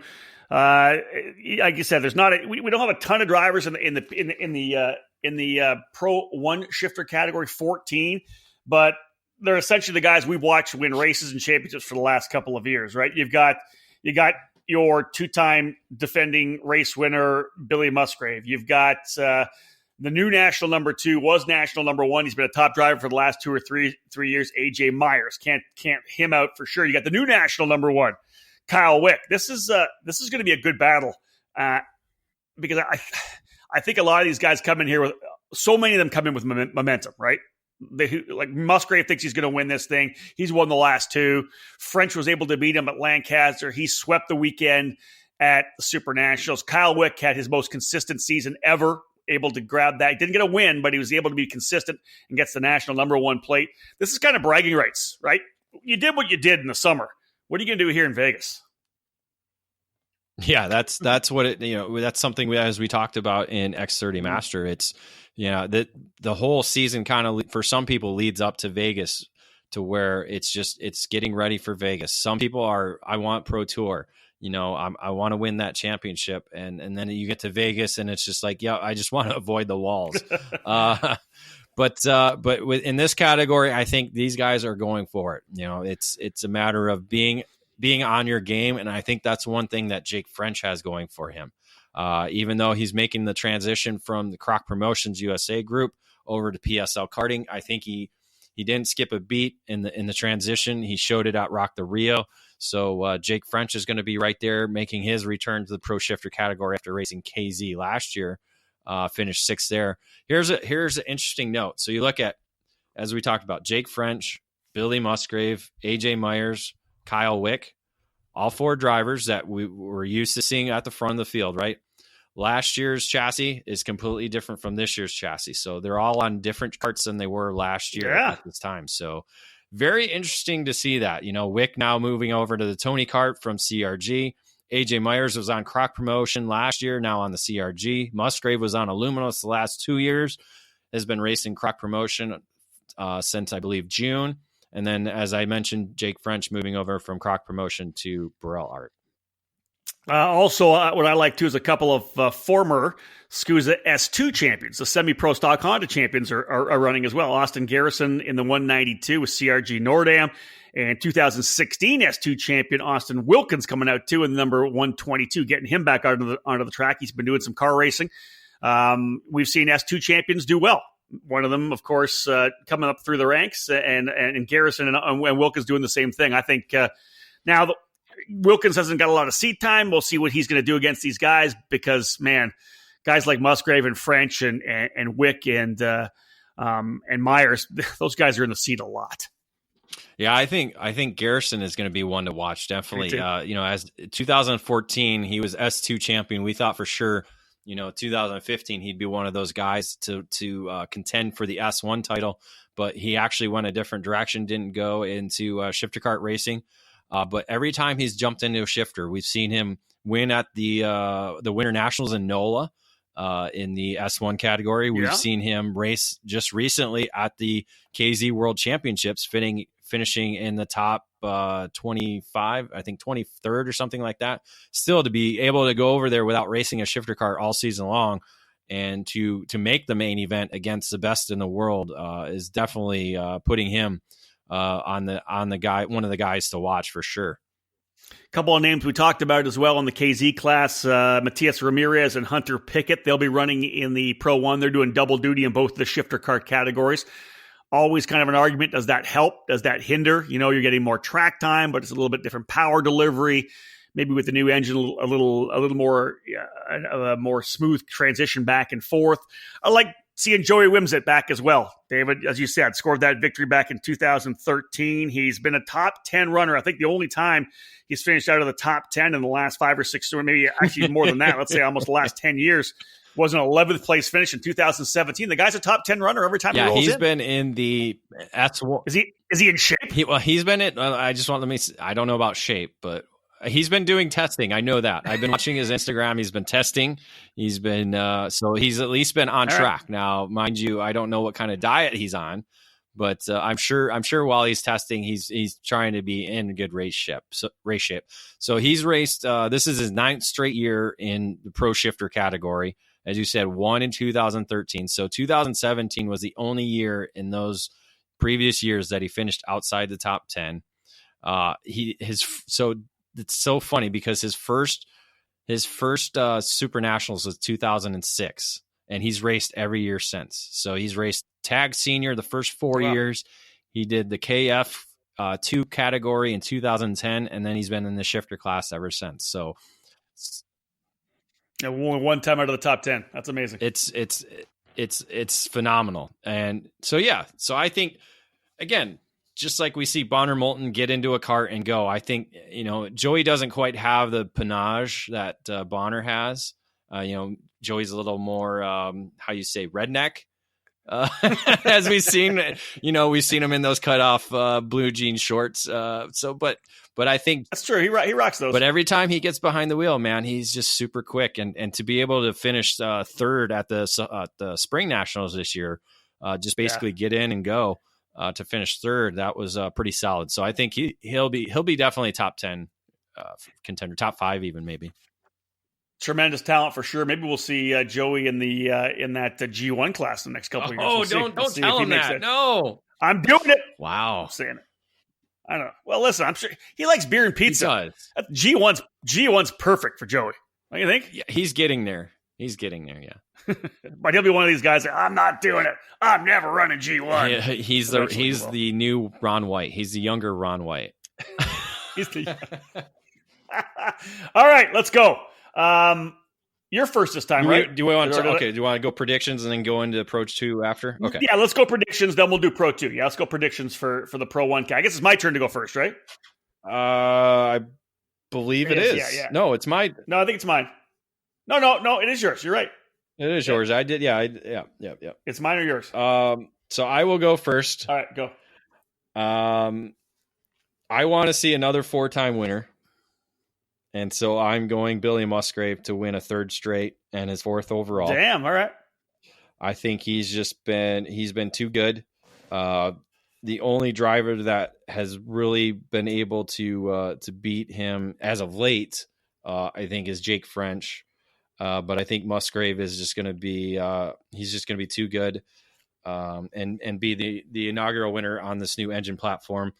But I have Austin Garrison second. I think what he showed at the KZ World Championships leads me to believe that he's going to be just as quick as the rest of these guys. So I put him at second.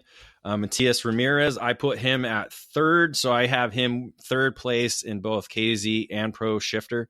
Ramirez definitely quick coming off the Rock the Rio, finishing 2nd after battling with Formal. I have French 4th. Again, any one of these guys can win it, but just the order I went with, I put him at 4th, and then I put AJ Myers 5th. Again, like I mentioned earlier, some of these guys are on a different chassis than where they were last year, so it's who can adapt to it quicker.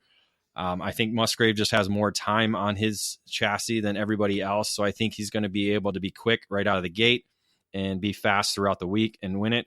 I thought about putting Kyle Wick in. I didn't want to. I wanted to put him in, but I didn't. I think he's still going to be adapting to the Tony kart. I think it's kind of too quick out of the gate. Watching him at Rock the Rio, I just don't think he's going to have the pace that they have. All right, those are solid. We're a bit different, which is good. So let's. Here's my deal. Here's how I'm rolling in. Pro 1.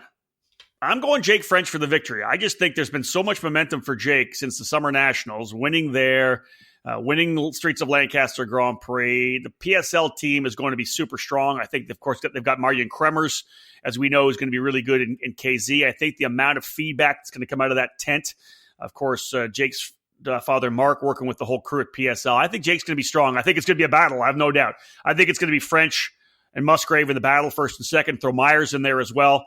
So I've got Jake French with the win, Billy Musgrave 2nd, AJ Myers in 3rd, Kyle Wick in the 4th spot, and Austin Garrison. I got him P5. I like what you said about Austin Garrison. I think he's strong, but I got him P5. That is my Pro 1 lineup. So no AJ Myers for you. I got Myers in 3rd. Oh, sorry. I got French, Musgrave, Myers, Wick, Garrison. So you don't have Ramirez. That's the one I was looking at. I don't have Ramirez, no. Okay. So at least we're different. I actually thought about putting Seawer in to kind of throw an international driver in there, but I haven't seen the eye test. He's got to pass. Maybe I'll change my prediction and come Thursday. Yeah, no. All right, let's jump into the Pro 2 category, David. A pretty good field of Pro 2 guys, which I think is awesome. 23 in total, which the more guys you have in Pro 2 bodes well for the guys that are going to eventually move to the Pro 1 class. It will continue to grow. Good field here. Let's throw some names out. First and foremost, Race Liberante and Calvin Ming. A couple of drivers, of course, that were good all year long. Liberante, though, really was the class of the field throughout the Pro Tour this year. Yeah, he won 4 times on the Pro Tour, and DNF, the other 2, I believe both were flat tire, if I recall, or one might have been a broken cable, throttle cable. For Liberante, yeah. Oh, remember he got punted off the racetrack up in the top of the hill at Cal Speed in the rain. Remember, he was back. Oh no, he didn't get punted. He was racing the S1 guys. Punted. I believe it was Kyle Wick. Him and Kyle Wick got together, and he went into the wall there. Yeah. Yes, so that was a DNF there. I believe the other one in Utah was a broken shifter or broken throttle cable, possibly. Okay, there you If flat tires were all Osborne. That's right. Poor Austin Osborne. Yeah, no doubt. So I think we thought he was moving up to Pro Shifter for Supernats, but they kept him at Pro Tour Pro 2 to finish out the year. So I see him completing the trifecta of winning at Battle at the Brickyard, winning at Rock Island Grand Prix King of the Streets, and probably winning here at the SuperNationals. Yeah. I think once we get the predictions, we'll talk about that. Calvin Ming had a fantastic year as well. I thought he got better and better throughout the season. Connor Robles as well. Connor had a couple of really strong second place finishes, and was able to score a victory at the Streets of Lancaster Grand Prix. I just think there's a lot of really good talent in this class that's going to come through. What do you think about John Crow running the Pro 2 class as well? Yeah, I didn't think Supercarts USA allowed guys to double up in the shifter kart category, so I wasn't quite sure what was going on there. But if Crow's racing both, I think he definitely has an opportunity there to be among the quick drivers. He's shown racing against guys that are probably 15 years younger than him in G1. So why not a little bit younger in Pro 2? So. So that's going to be interesting to see. And I think like you kind of said it, this Pro 2 category has a lot of development in it. A lot of guys that have been developing, if not this year, over the last couple of years. I think Blair Hosey is another one of those drivers. We saw him step up last year, didn't run a full season this year, but is definitely capable of being among those front runners in the Pro 2 category. And then you got some of those California guys that are coming out running their first Pro Tour, like Iman Fazalahi. Yeah. So he is, I believe, a Pro 2 champion on the California Pro Kart Challenge. So he's coming out and making his SuperNationals debut. So he's going to be one to watch. He's been in that development mode. The scholarship winner from Streets of Lancaster Grand Prix, Vincente Salas. He's another one that's moving up from S3, I believe, into Pro 2 this year, or right now for the SuperNationals. So that'll be one to watch. Carly Taylor's another one from California that has kind of been in that couple year progression. So she'll be one to watch as well too. Another one from Ohio, Gavin Bailiff from Trinity Karting Group. He raced Pro Shifter at the Summer Nationals, but wasn't quite there, I don't think. Well, yeah, he should have been in Pro 2 from the very beginning. He should have been in Pro 2 from the very beginning, and from the lap times that he raced there, would have put him, top 5 easily there in the Pro 2 category. So he'll be one to watch and kind of develop. Another one, Jordan Bernlaw, former Rock Island Grand Prix Margay Ignite winner. Race K100 last year at the SuperNationals. Now he's making the big jump into Pro Shifter 2.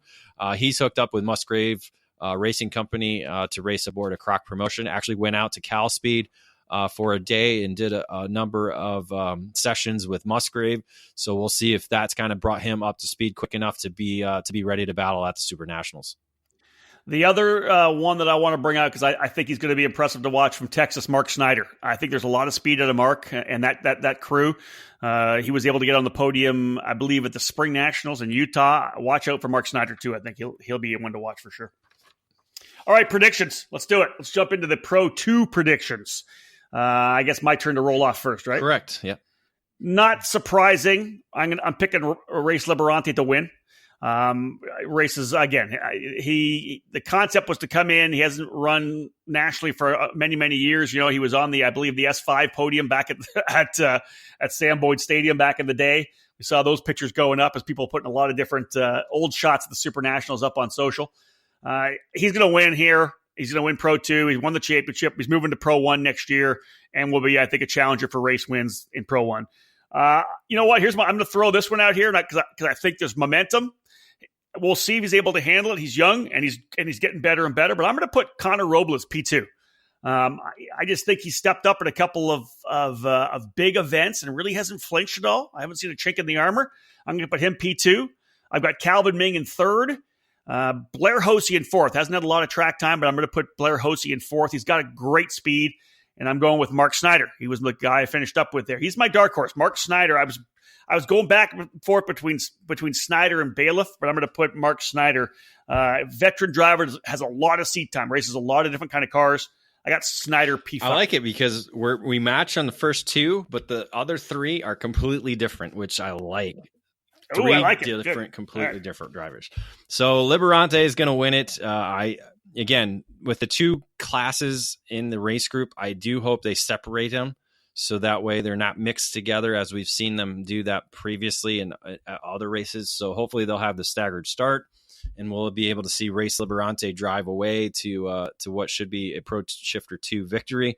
You talked him up enough after Lancaster. We've watched him on the Pro Tour. He got a couple of podium finishes, and then he won Lancaster. And as we keep saying, Lancaster helps kind of transition into the SuperNationals.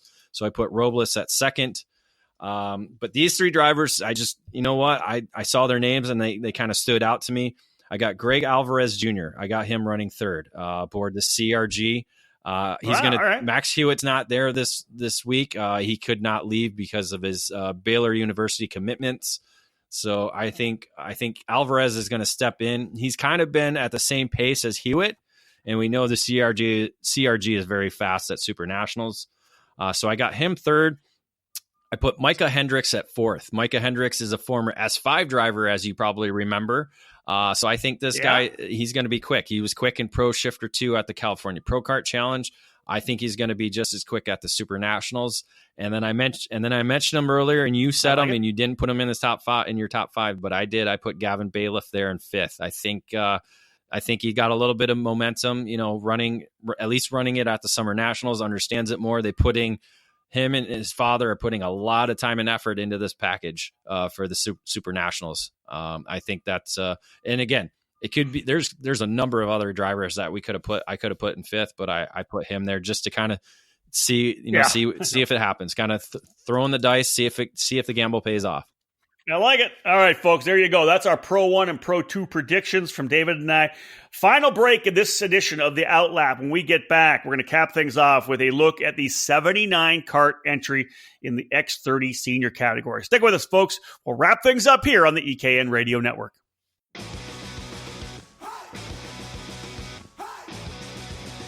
The Kart Republic has arrived in the USA, and it's been taking the world by storm. Kart Sport North America is the country's importer and distributor for Dino Chiesa's Kart Republic chassis, and as a leader in American karting, they are focused on providing stability for the sport and quality products and service for the community.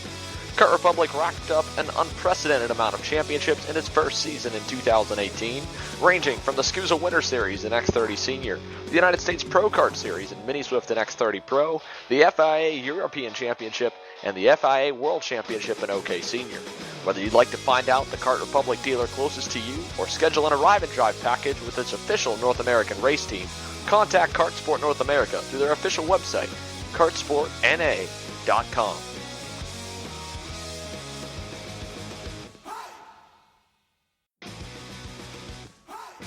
Top-level production with a focus on a single form of motorsport, karting.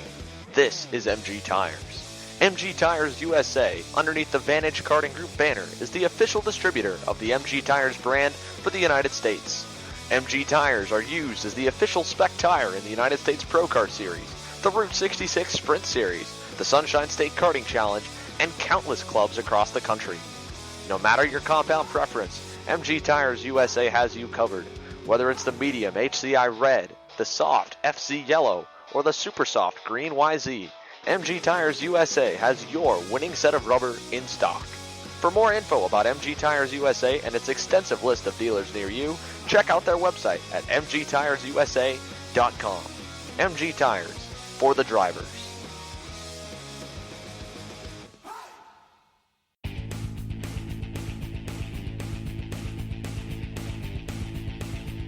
If the dream is IndyCar, set your target on the road to Indy, presented by Cooper Tires. Our ladder system is designed to take drivers through 3 rungs of competition.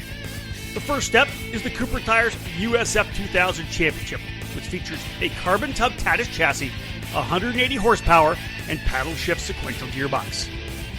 Boost the USF 2000's output to 280 horsepower, for the newly named Indy Pro 2000 program, the second rung of the road to Indy, formerly known as Pro Mazda. Add in increased grip and aero downforce, and the Tatis PM18 becomes an incredible racing machine. The final step before IndyCar is the Indy Lights Championship presented by Cooper Tires. The Dallara IL-15 boasts a whopping 450 horsepower. This car itself has helped train a third of the grid expected for the 2019 IndyCar Series. At all three levels, you race at premier venues on the same dance card as IndyCar. Showcase your skills under the watchful eyes of IndyCar scouts and owners. The program is unprecedented around the world, offering the opportunity to climb the ladder with over $2 million in scholarships to the champions in USF 2000, Indy Pro 2000, and Indy Lights. Former karters fill the roster of Road to Indy graduates in IndyCar like Spencer Piggott, Zach Veach, Jack Harvey, Ed Jones, Matthias Laced, Felix Rosenquist, Colton Herta, and 2018 Indy Lights champion Pato O'Ward. Recent graduates like Kyle Kirkwood are in the middle of their journeys right now as well. Follow in their footsteps. If you want to race IndyCar, there's only one choice. The Road to Indy, presented by Cooper Tires.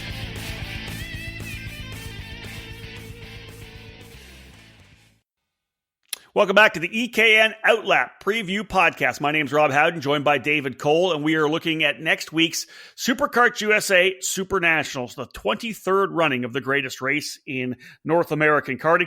Let's cap things off with our focus on what has become definitely one of the highlight events every year at the SuperNats. That's X30 Senior.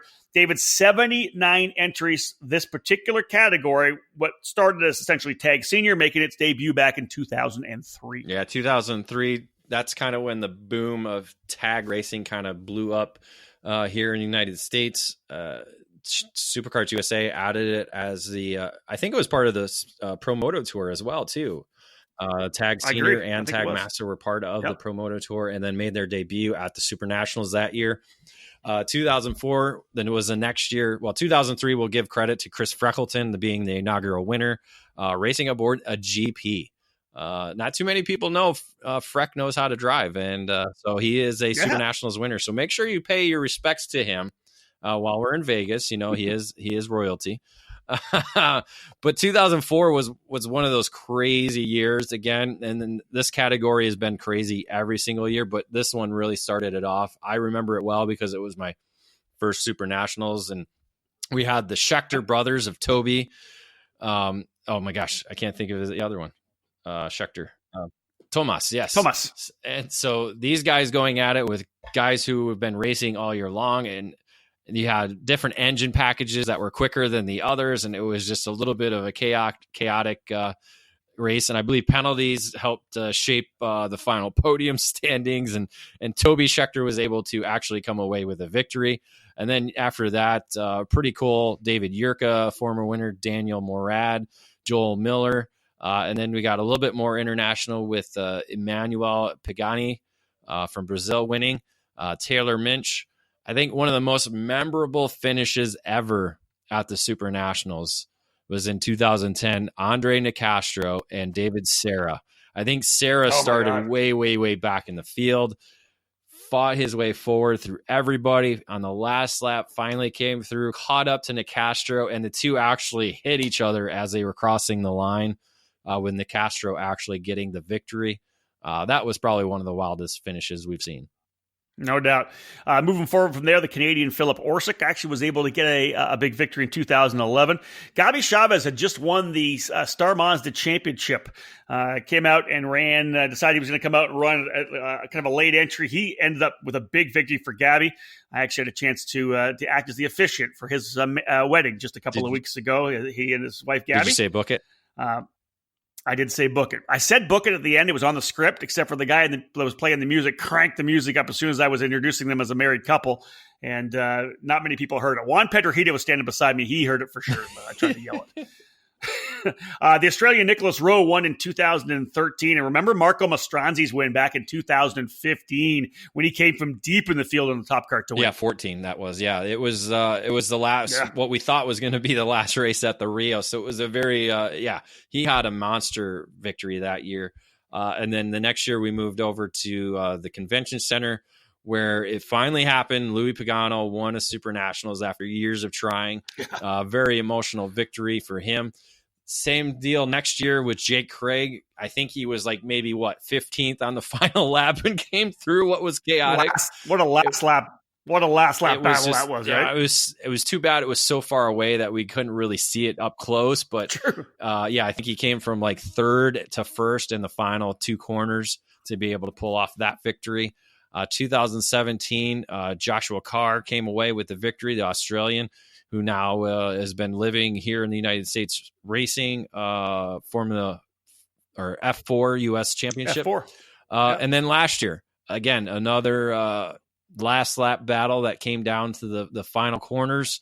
Contact happened, and that opened the door up for British native and now Canadian Ben Cooper to drive his way from third to first in that last lap and score his second SuperNationals victory. Yeah, no doubt about it. It was a great battle last year. That fight between Travis Anuto and Christian Brooks, that was just that last lap. Again, the way that track was designed, it's still designed. You have to make a wide berth to get a good lap at times, and when you do that, you open the door on the inside. Brooks went forward in the final circuit. Ben Cooper kind of sitting back there watching it all happen, was able to steal a win. Dave, you got a bunch of stuff here from By the Numbers. Roll it out for us. Well, you talked about it already. There's only one former winner in this category that has been able to race in IndyCar, and you were actually at his wedding a couple weeks ago. So Cabby Chavez is the only former winner to actually race in IndyCar. We have had some Indy 500 IndyCar racers in the field. Dan Weldon, Connor Daly. Oh my gosh. So many others that Alexander Rossi. Yeah. So many others that we've had compete. Will Power, Sebastian Bourdais. So, Danny Weldon. Yep. So, 3 of the last winners are in the field. So we have, Cooper, Carr, and Craig are all in the field this year. So both could add to their win total, or all 3 could add to their win totals. 4 of the top 10 from last year are returning, and they are going to be in the field. As we said, Carr is raced in the F4 US Championship this season. We actually have 6 drivers who raced in that program in 2019 are in this field. So a lot of, Road to Indy drivers coming back to race karting. A lot of guys who are leaving karting to go do their car stuff, they still want to come back and race at the SuperNationals. I agree. That's the thing, man. It's still the passion, right? They're chasing their dream of becoming a race car driver, but the passion's karting, and you don't want to miss the SuperNats. Yep. 8 different countries are represented by our former winners, so that is a pretty good stat. 9 drivers are racing both X30 Senior and KA100 Senior. We also have 2 drivers, and I forgot to add this, 2 drivers who are racing X30 Senior and Pro Shifter. That being Austin Garrison and Billy Musgrave. 12 countries are represented in this year's field. 16 junior drivers from last year's SuperNationals making the move up to senior. 16 different winners in the years of tag senior class offered at the SuperNationals. So we've had 16 different winners over. So we've never had a repeat winner, basically, is what I was trying to say in that. So 16 different winners. And then, because you write things that you want to say, but you write it differently. Yeah. 33 drivers from last year's race are in the field. So a lot of experience, a great, over a little bit of a dozen of juniors moving up. So it's a good combination, a good stout field that are going to be racing this year.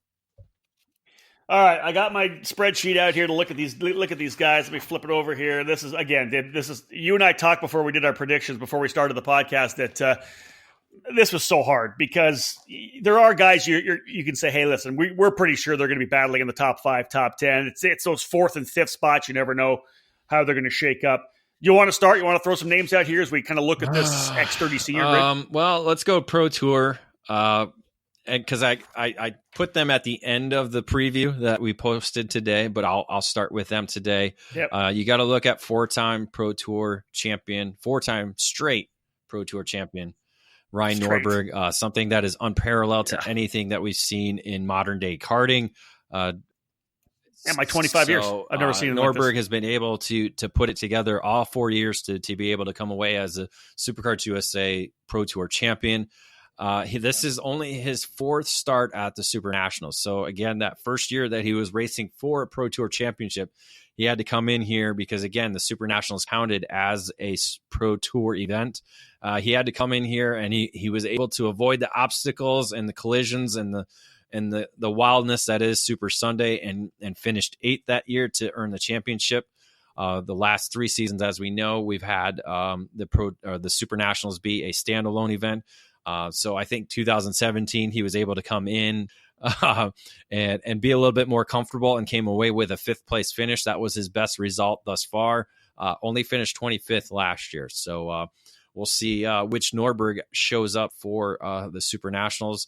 But when you talk Norberg, you got to talk Jarzakrak, because these two drivers have been the top of this category for the last 5 years. Jarzakrak coming in as a 3-time straight champion at the United States Pro Kart Series. And again, finishing 2nd in the SKUSA Pro Tour. So he's got, I think, 2 years now that he's finished 2nd at the SKUSA Pro Tour in the last 5 years alone. So he just hasn't quite gotten that championship. But when Norberg's stealing those 4 away, it's very tough to do. His best finisher at the SuperNationals is a 9th. He was among those leaders that were racing. He was right there with Brooks and Travis Anuto and Cooper and all those guys last year. But on the last lap after the Brooks and Travis Anuto contact, it was contact for him in the wall the next lap, or the next corner. So that hurt his results last year. But a 9th place finish is his best thus far at the SuperNationals. It's so hard to go through here, David, because you throw some of these big names that you talked about, the fact that Billy Musgrave's going to be doing double duty. He's been doing a lot of driving on the single speed chassis for Croc Promotion USA. I think that may play a role. Obviously, guys that we've seen who have been strong here before. A former winner like Joshua Carr coming in with Crosslink competition, success he's had in his car career. Still doing a lot of car racing. He's at the track a lot with the Crosslink guys, doing coaching and helping some engineer a lot of these big races. But another guy, obviously, I think we need to watch, Christian Brooks, same thing, coming off, obviously, of a tremendous cap to the F4 season at the F1 race in Austin at Circuit of the Americas. I like Christian Brooks to really be a challenger here this weekend, because he's got so much experience in this race, David, and you can't downplay the importance of having the poise and experience of running from Wednesday to Super Sunday at this event. Yeah, this is his 10th straight year racing at the SuperNationals. It dates back to 2010 when he stood on the podium in Tag Cadet. Again, that was the first year Tag Cadet started in 2010. Patricio Award won that year.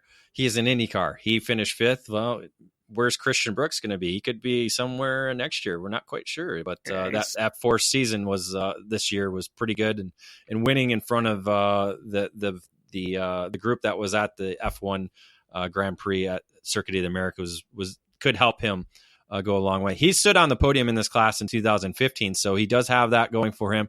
And as you said, last year was right there and went for it. That's the one thing you have to respect Christian about. He went for the win. He didn't sit back and wait for an opportunity. He saw it and moved and took advantage of it. Yeah, I agree with that. Are there two guys that are more unshakable on the racetrack than Ben Cooper and Jake Craig? To me, they just seem, it seems like there's nothing that's going to shake them. They're going to be good, they're going to be bad, slow, whatever, but it seems like they're unshakable. Yeah, Craig was one of the guys that I was looking at talking about next. Yeah, he's a former winner, but as you said, very cool, calm, and collective in the kart. It's just something, I don't know, it's just something about him. He was our pick in 2017 to go to the Road to Indy Scholarship Shootout for a reason. He's very, just has that just calm nature about him.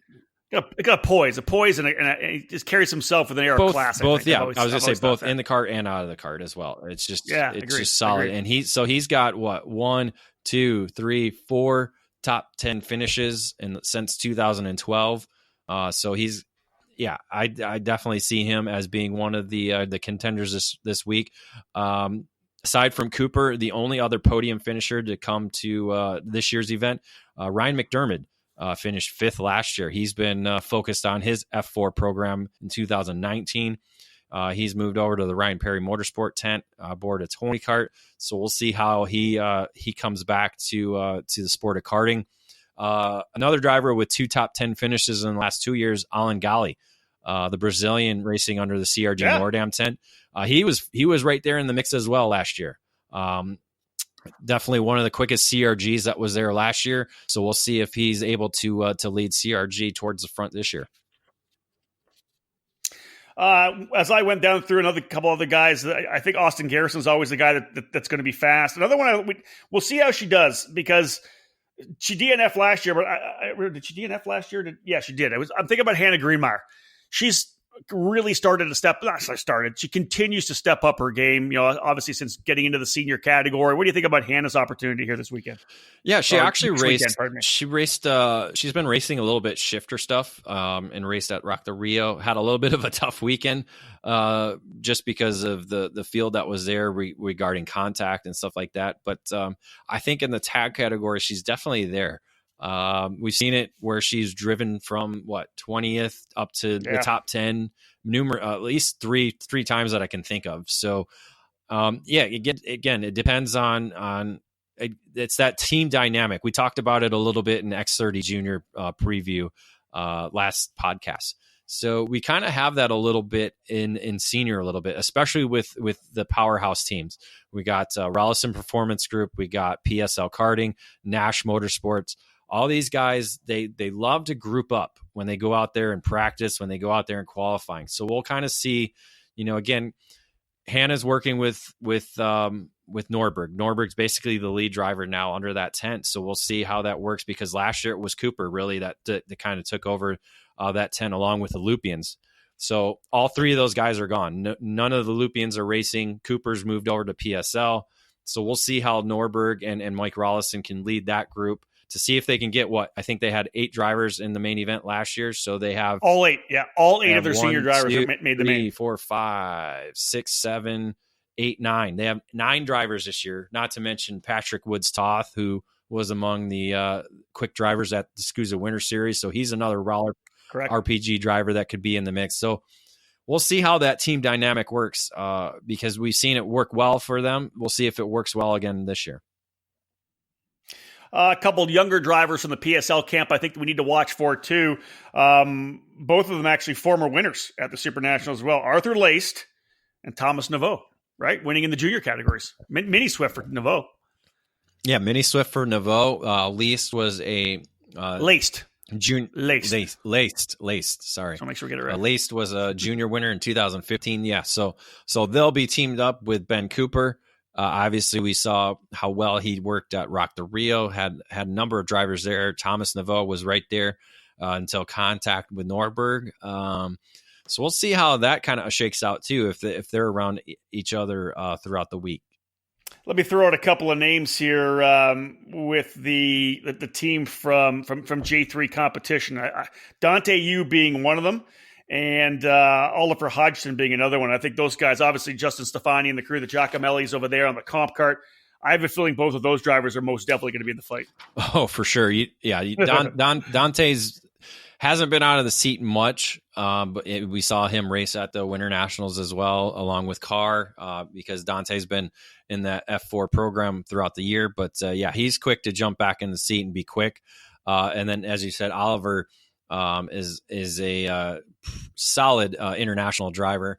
Actually ran Pro Tour all throughout 2019, finished 4th in the standings. So we know he has the ability to be up front. And as part of the J3 competition, one of their comp cart dealers is Formula Works, and they've got Jake Drew, and I think he's a driver. He gets a lot of play, and I've built up a lot of respect in Southern California. He doesn't do a lot of national travel. I think Jake Drew, coming off a really good Streets of Lancaster, he's definitely one I'm going to be watching for him to have. He's going to have to start out well, but if he does, I think he could be in the fight. Oh, for sure. He's actually doing the double duty. He's one of the 9 drivers doing both KA100 and X30 Junior or X30 Senior. So we'll see how that shakes out for him. But he's definitely one to be a factor in both categories, as well as Brandon Lemke. I was going to say, hold on, Dave. I was going to say, I got 4 more I want to talk about. Brandon Lemke. That was one of the four. He's back with Merlin Nation. We talked about him in the K100 Senior Preview. I picked him to win there. Lemke's coming back. He is a former Pro Tour Junior champion.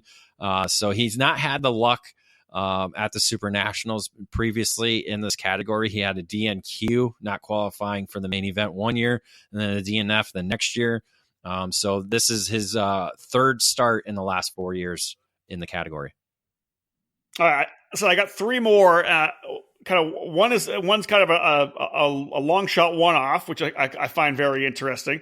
Another is kind of a veteran driver with an international pedigree, and one is just had a SuperNational. Is looking for that first SuperNationals win. Let's start with Zachary Clayman DeMello, a guy that has represented Canada before overseas. Obviously, worked his way all the way through, ran Indy Lights, was a race winner there. Ended up making the move to the IndyCar Series for a short time. He ran the Rock the Rio event, correct? What are your thoughts on what you saw from Zachary Clayman DeMello in Vegas a couple of weeks ago? Yeah, he started off pole, actually, was among the leaders in the fight. It was a pretty heated battle, but definitely quick. Every time he comes back to a kart, he's been quick. Finished 11th last year, so definitely has the speed. So obviously with the track being the same, he'll have that reference point. And they'll be able to drive fast. So at least we have one IndyCar driver in the field, correct? Indeed. All right, next one, David. International driver back on the Fullerton, Danny Curl. We've seen him do extremely well at the SuperNats. He's been battling up front, had some bad luck here and there, but Danny Curl with Terry Fullerton under the tent could be impressive. Yeah, we were expecting Travis Anudo to be back at the SuperNationals for a third year. Obviously, his move to Tony Kart, they're focused on the Tony Kart program. They're actually racing this weekend at the WSK Final Cup. So that's obviously hurting his ability to come over here. But so at least we have one world champion in the field. Curl has always been quick. He was part of I believe he was part of the Kart Republic debut back in 2017, if I remember correctly. Because he won that year aboard a Zanardi with Dino Chiesi, and they moved over to the Kart Republic brand at the end of that year. So it was actually the first ever event was that 2017 SuperNationals for Kart Republic. We're obviously going to leave a lot of names out as we roll through here, but the one I want to make sure at least we hit on one time, one of our favorites in the paddock, of course, is David Serra. Yes, David Serra. It's, the man, I so want to put him up at the top 10. I know. But the way his results have kind of dropped off over the years. But, he's always had that speed to be right there in the top 15 in the last 3 years. But two DNFs coming in the last 2 years, it's almost, I think he's just here for the fun. But, you can't count out a two-time runner-up. That's it. He's a talent. He's an absolute legend down under. Great to have David Serra. He's Jesus. He's karting Jesus. We know that. All right, David Cole, let's do this. Let's wrap up with our final predictions of this OutLap preview podcast. Am I starting or are you starting? I believe I give the go on this one. All right, serve it up. Somebody we didn't talk about because there's so many names. Somebody we did not talk about. It's okay because there's lots of names, but I will talk about him. I want to hear it. Taylor Bernard. Oh, for P1? For P1. I mean, you cannot deny a 2019 FIA karting world champion, vice champion, runner-up aboard the Kart Republic. We know it's fast. He's essentially replacing Travis Anado's spot under the Kart Sport North America tent aboard the Kart Republic. He is a Rosberg Racing Academy driver. So he has that going for him as well as with that Lorenzo had the last couple of years. I just think the kid is too good. I think he's just going to come over and beat us down. I hate to say that, but that's who I have winning it.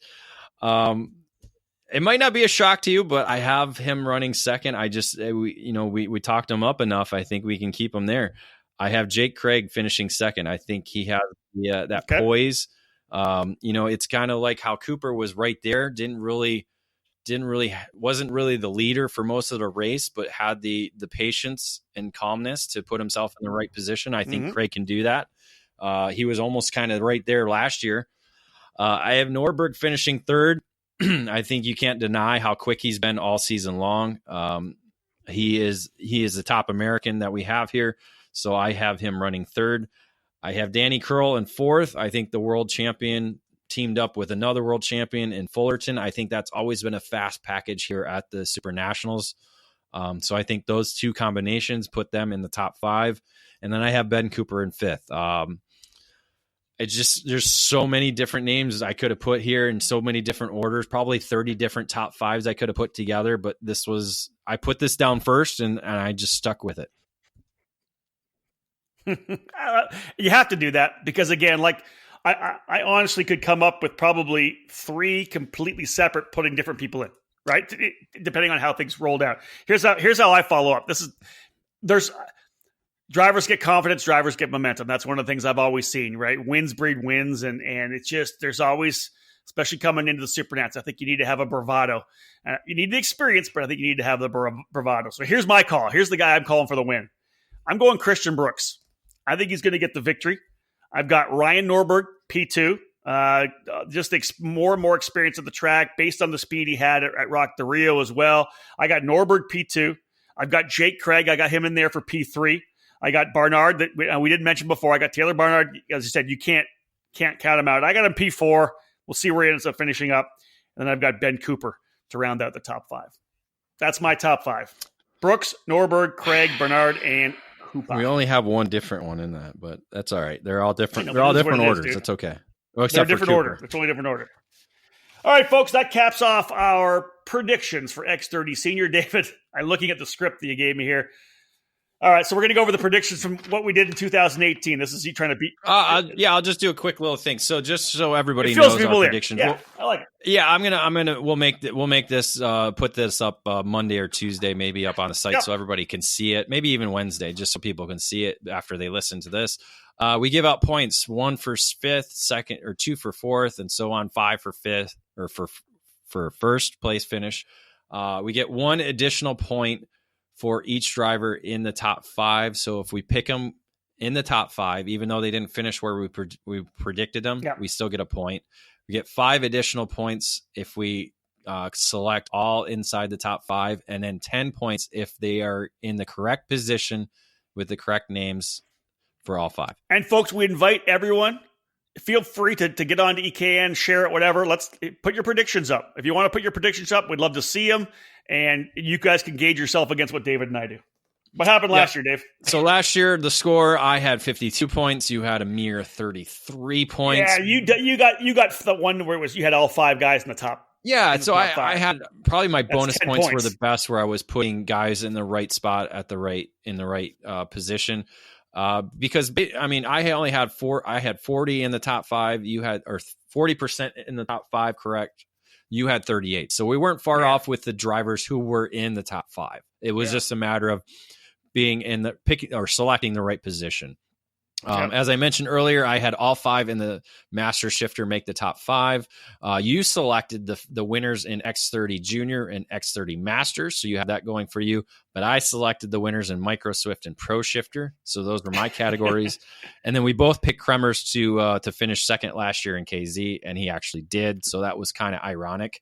But I think we both had Paolo DeCanto winning it all, and he just did not have the pace that we thought he was going to have. So that's kind of how it shook out last year. And yeah, we'll have more about the predictions next week on the site. Well, folks, we hope you really enjoyed this second edition of the EKN OutLap. It's a podcast that we're going to do a lot more next year, kind of an opportunity for Dave and I to have the audio preview that kind of complements what we have on the website itself.